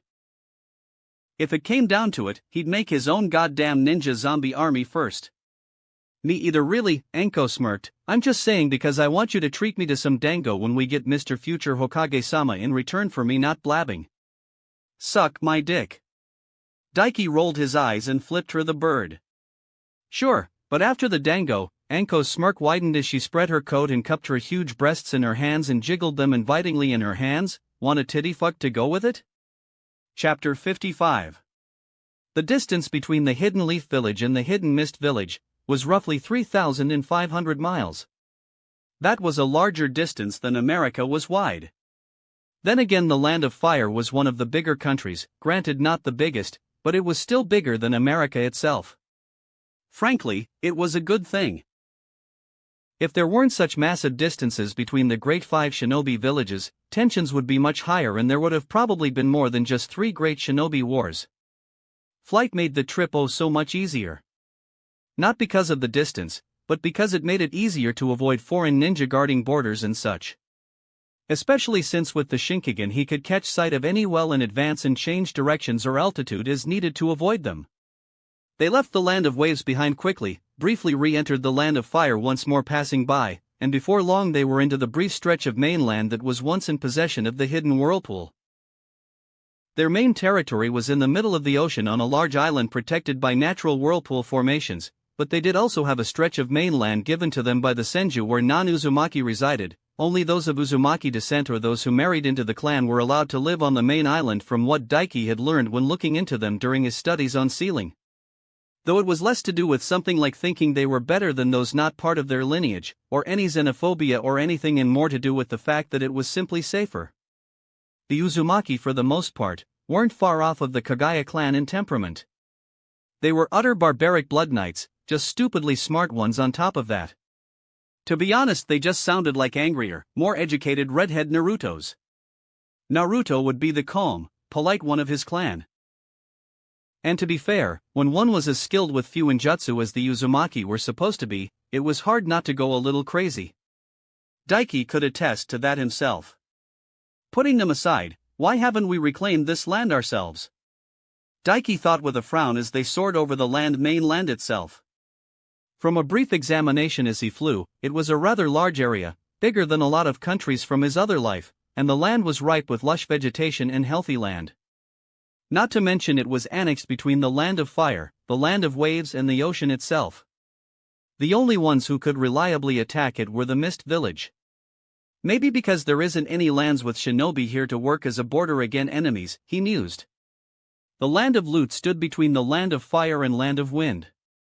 The land of grass and waterfall stood between fire and stone. And the land of frost and what would become the land of sound but was currently tea country blocked them off from the land of lightning. And, formerly this land and whirlpool stood between the land of fire and water. Honestly, it was a genius positioning. That was one thing he did have to hand to Hashirama and Madara, they picked an incredibly defendable area to build Konoha. But whirlpool were gone, there was nobody who had authority over those lands now. It was such a waste of land that could be used to expand industry for the good of the village. If they could turn the whole swath of land into farmland and other such necessities, it would massively increase Konoha's standing even further. Sure, there was some risk of mist before, but the place had been left untouched nearly since the Second Great Shinobi War. The benefit far outweighed any risk of mist attacking, and in fact would actually present a ripe spot to target to keep mist busy if they ever did, claiming such an abundant land assuming another war broke out. Daiki couldn't understand why the old man hadn't retook it with the Uzumaki gone, unless it's sentimentality, and he's not reclaiming it as honor to the Uzumaki and our alliance? He hoped not. That would be dumb. Actually, to be quite frank, as far as Daiki was concerned. With Wave not having a ninja village either, he'd see about expanding into there as well. And cut off any stupid little punk-ass bitches like Gato trying to operate out of there again. Thoughts for later, he thought. Better left for when he consulted the old man about it and those whose actual job it was to keep track of lands and shit. And when he could actually start putting plans in motion as the Hokage. Especially if he could confirm the alliance with Mist. Before long, they had completely cleared the former mainland belonging to the former hidden whirlpool village and were out over open water. And it wasn't long before massive whirlpools began to desecrate the surface of the ocean. Damn! Anko whistled, overlooking them wide-eyed. And he didn't blame her. There were hundreds of them. Each easily 100 feet wide in all directions and churning with such force, just one would surely suck in and decimate even larger cruiser battleships. They decorated the horizon of the ocean for multiple miles, side to side in a curving manner that seemed to be going in a circular shape. Frankly, he doubted any standard genin could get past those whirlpools even with water walking, and even most chunin would struggle. That can't be natural, he shook his head. It ain't, Anko shrugged, looking away from the water to look him in the eye. Orochimaru told me once the Uzumaki did it themselves with seals, how I've got no idea, but that's all man-made, kid. Ha! It was tempting to see about looking down into the depths of the ocean to see if he could make them out with the Shinkigan and study them. But, they'd already wasted a day with what he pulled with the Kubikirabocho, and unlike with that, he wasn't exactly on a time limit of a sort and could always come back this way to check them out. Besides, if he couldn't find them from the surface with the Shinkigan, he'd probably need to assume Bijou mode and dive into the depths of the ocean itself and search them out. He put them out for the mind for the moment and pushed one, glowing wings of green chakra propelling them through the air over the massive amount of whirlpools, and before long, a large island came into view. An island easily the size of a small country, filled with lush green nature, large twisting rivers and lakes. And the ruins of a once thriving civilization. The ruins of buildings were clear in view, huge, sturdy buildings reminiscent of buildings from his other life, much more advanced than any in Konoha or any other village he'd been in. Even once massive and sprawling skyscrapers lay in ruins. It really was amazing how advanced the Uzumaki were. Society and technology-wise, they had to have been ahead of everyone else by a good 30 or 40 years at least. He wouldn't be surprised if they had already devised supercomputers, laptops, Wi-Fi and other such technical marvels. If only this world wasn't basically in a constant state of war and death and the Uzumaki had shared their technology. This world would probably be way more advanced than the world of his other self. And he probably wouldn't need to make a trip to the land of Moon just to get his hands on a damn gaming console. Which he still needed to do. Honestly, why was he so goddamn busy all the damn tea? Daiki halted suddenly mid-air as he caught something in his peripheral gaze. What's the deal, brat? Anko asked, furrowing her brows. He turned around mid-air towards what he saw and nodded his head in the direction. There's somebody down there, he said. Where? I can't see him. Anko narrowed her eyes in the direction. They're a few miles off, Daiki explained, his eyes narrowing as he focused his vision to zoom in on the figure he saw. I only noticed because they've got a ton of chakra. Actually, there were two figures with chakra, both quite potent, though one more than the other. Otherwise, without focusing specifically in that direction, he wouldn't have noticed the guy. As his vision zoomed in on the man until it was like he was standing right in front of him, his features came into view. He was tall and burly, with dark tan skin and burnt blonde almost orange hair, beady little pale green eyes, and a bushy beard of the same color of his hair and a tousled mustache. He seemed to be in about his late 20s, give or take a few years, dressed in plain pants and boots, and was shirtless beyond a small unbuttoned vest. And there was a shinobi headband around his forehead, a mist forehead protector to be exact. With a slash through it. How much chakra we talking here? Anko asked. About the same as you. Daiki replied. His focus wasn't really on the man though. Rather, it was the weapon on his back, a spear of some sort. Though not any spear he'd ever seen. The long shaft of it was made of crimson red metal, and the spear tip wasn't so much the tip of a spear as it was the face of some sort of fish, a swordfish maybe? It was bone white, with a long spear or sword-like nose. And it contained a vast amount of chakra. More than the man carrying it, more even than Daiki himself. He narrowed his eyes a little bit more, and he peered straight into the weapon itself. And then his eyes widened at what he saw. Seals. Specifically seals in the same style of the Kubikirabocho and the Kiba blades. Though, even with his advanced knowledge of seals, he could only see that part of the makeup of the seals within were geared towards absorbing chakra? It was similar to the seals that allowed for chakra absorption within his chakra armor, but more advanced. But the greater whole actually reminded him more of a seal used to seal away a bijou, like his four symbols seal. He let Anko know of the man's description. A pretty strong missing ninja from Mist then, huh? Anko hummed and reached into her coat, a second later bringing out her hand with a bingo book in hand and quickly opened it up and flipping through it. Let's see, blonde blonde blonde. She muttered, flipping through the pages at a rapid rate. She stopped a moment later and held up a page. This him? She asked. Daiki looked at the image, before nodding. Yeah, that's him. An A-rank missing ninja then, his name is Arami Funato. Anko hummed thoughtfully reading his information off of the page, says he was a candidate for the 7 Ninja Swordsman of the Mist, a backup wielder for Samahata whatever that is.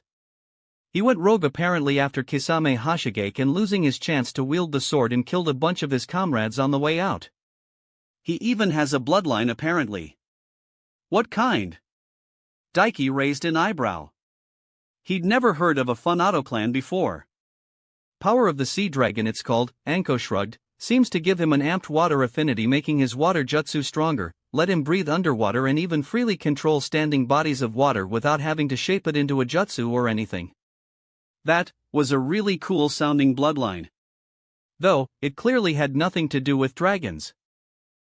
Obviously it was just named that because it sounded cool or powerful. It also explained how this guy managed to get to the island. Let's kill him. Daiki decided after a moment. Okay, I'm all for it, Anko smirked, though, we are on a pretty important mission right now, brat. I hope you remember that. Oh, I know, Daiki smirked back, I'm just thinking, bringing them the head of one of their higher-ranked missing ninja will also be another point in our favor for the negotiations, especially since he's technically trespassing on our allies' land, and by proxy ours. Also, he wanted that spear thing he had. He wanted to study those seals. And he could even give it to Tenten or somebody who could use it well. Well, sound logic I suppose, Anko snorted, then how do you want to go about this? We're far enough away that I doubt he's noticed us at all.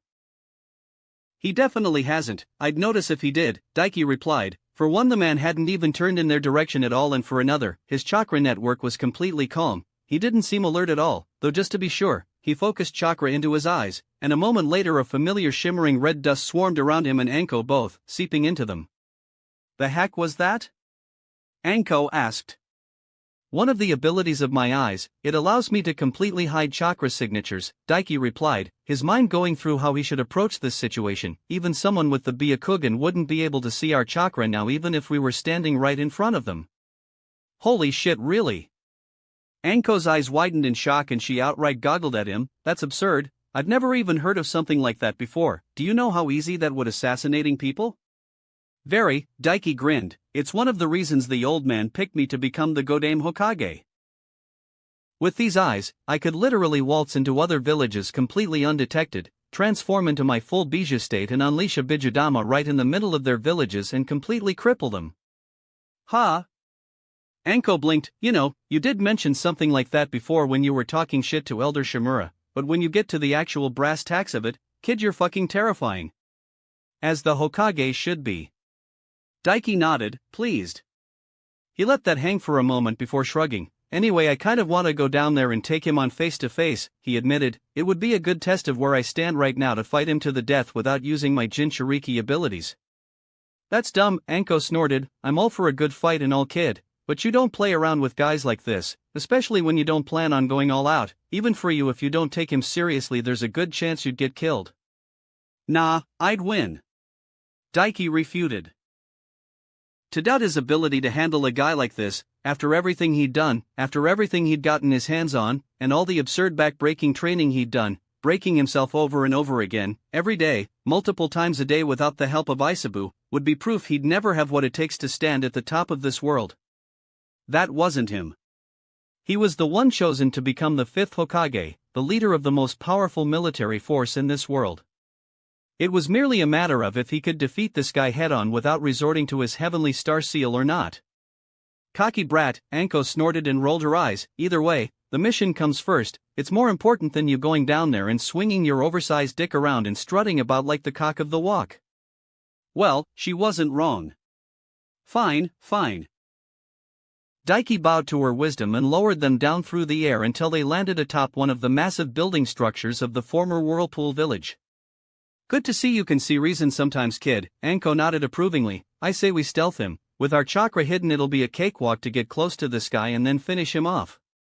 Maybe, Daiki crossed his arms and nodded, though he has some form of sentient weapon of some kind that seems to be able to absorb chakra, a lot like Samahata.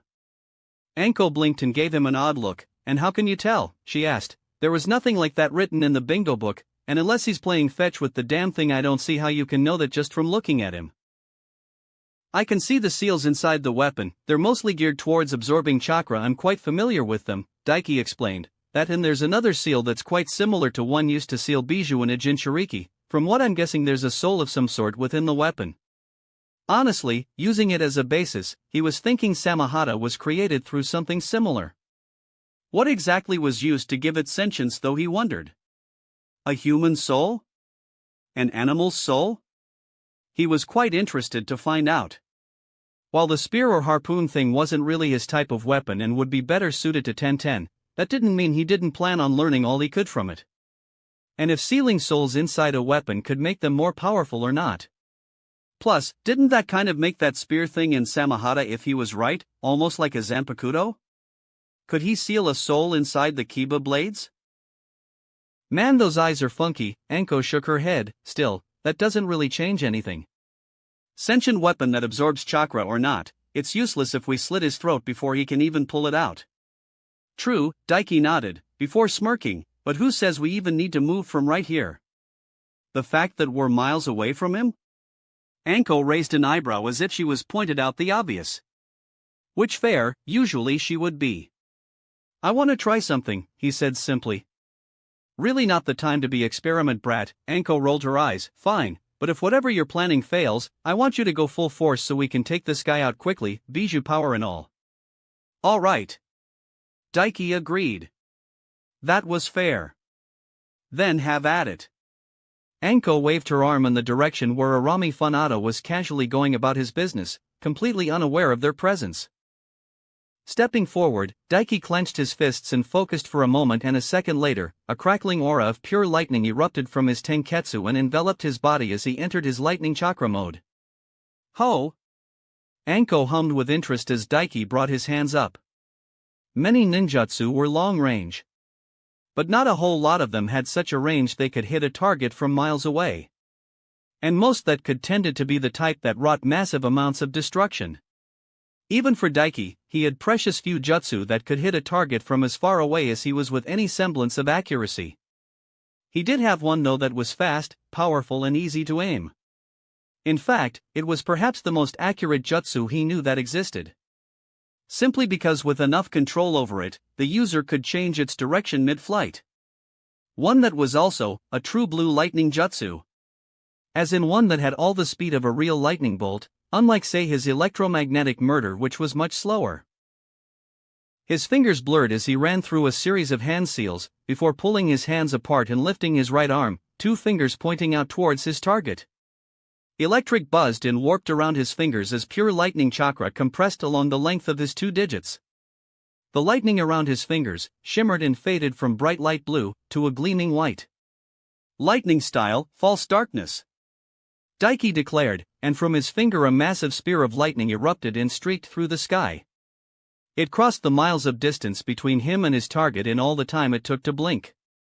Arami Funado had his back turned to them, and with his chakra signature completely hidden by the Shinkigen, and didn't even have the chance to sense it coming, never mind see it. The spear of crackling white lightning slammed into his back and pierced straight through his heart, tearing a hole straight through his torso in one smooth motion before continuing on and streaking off into the distance and disappearing from even the range of his Shinkigen in moments. And a second later, the corpse of his target dropped face first onto the ground. The missing ninja probably didn't even have time to understand or process what happened, and died without ever knowing he was under attack. Daiki stared at the corpse of his target for a moment, analyzing him with his jujitsu, just to make sure he was really dead. Before nodding to himself a moment later, pleased. He dispersed his lightning chakra mode, allowing the crackling lightning chakra around his body to fizzle out, and turned to Anko with a big grin. Well, that was easy. Anko blinked. He's dead, she gaped at him. Yup, thanks to my chakra being hidden and the speed of my jutsu, he had no chance to react and defend himself. Daiki replied, proudly crossing his arms. Especially thanks to the fact that his lightning style, false darkness jutsu was massively amplified thanks to his lightning chakra mode. It was usually a B-rank jutsu, but when amplified by the lightning chakra mode, it was actually more like an A-rank jutsu.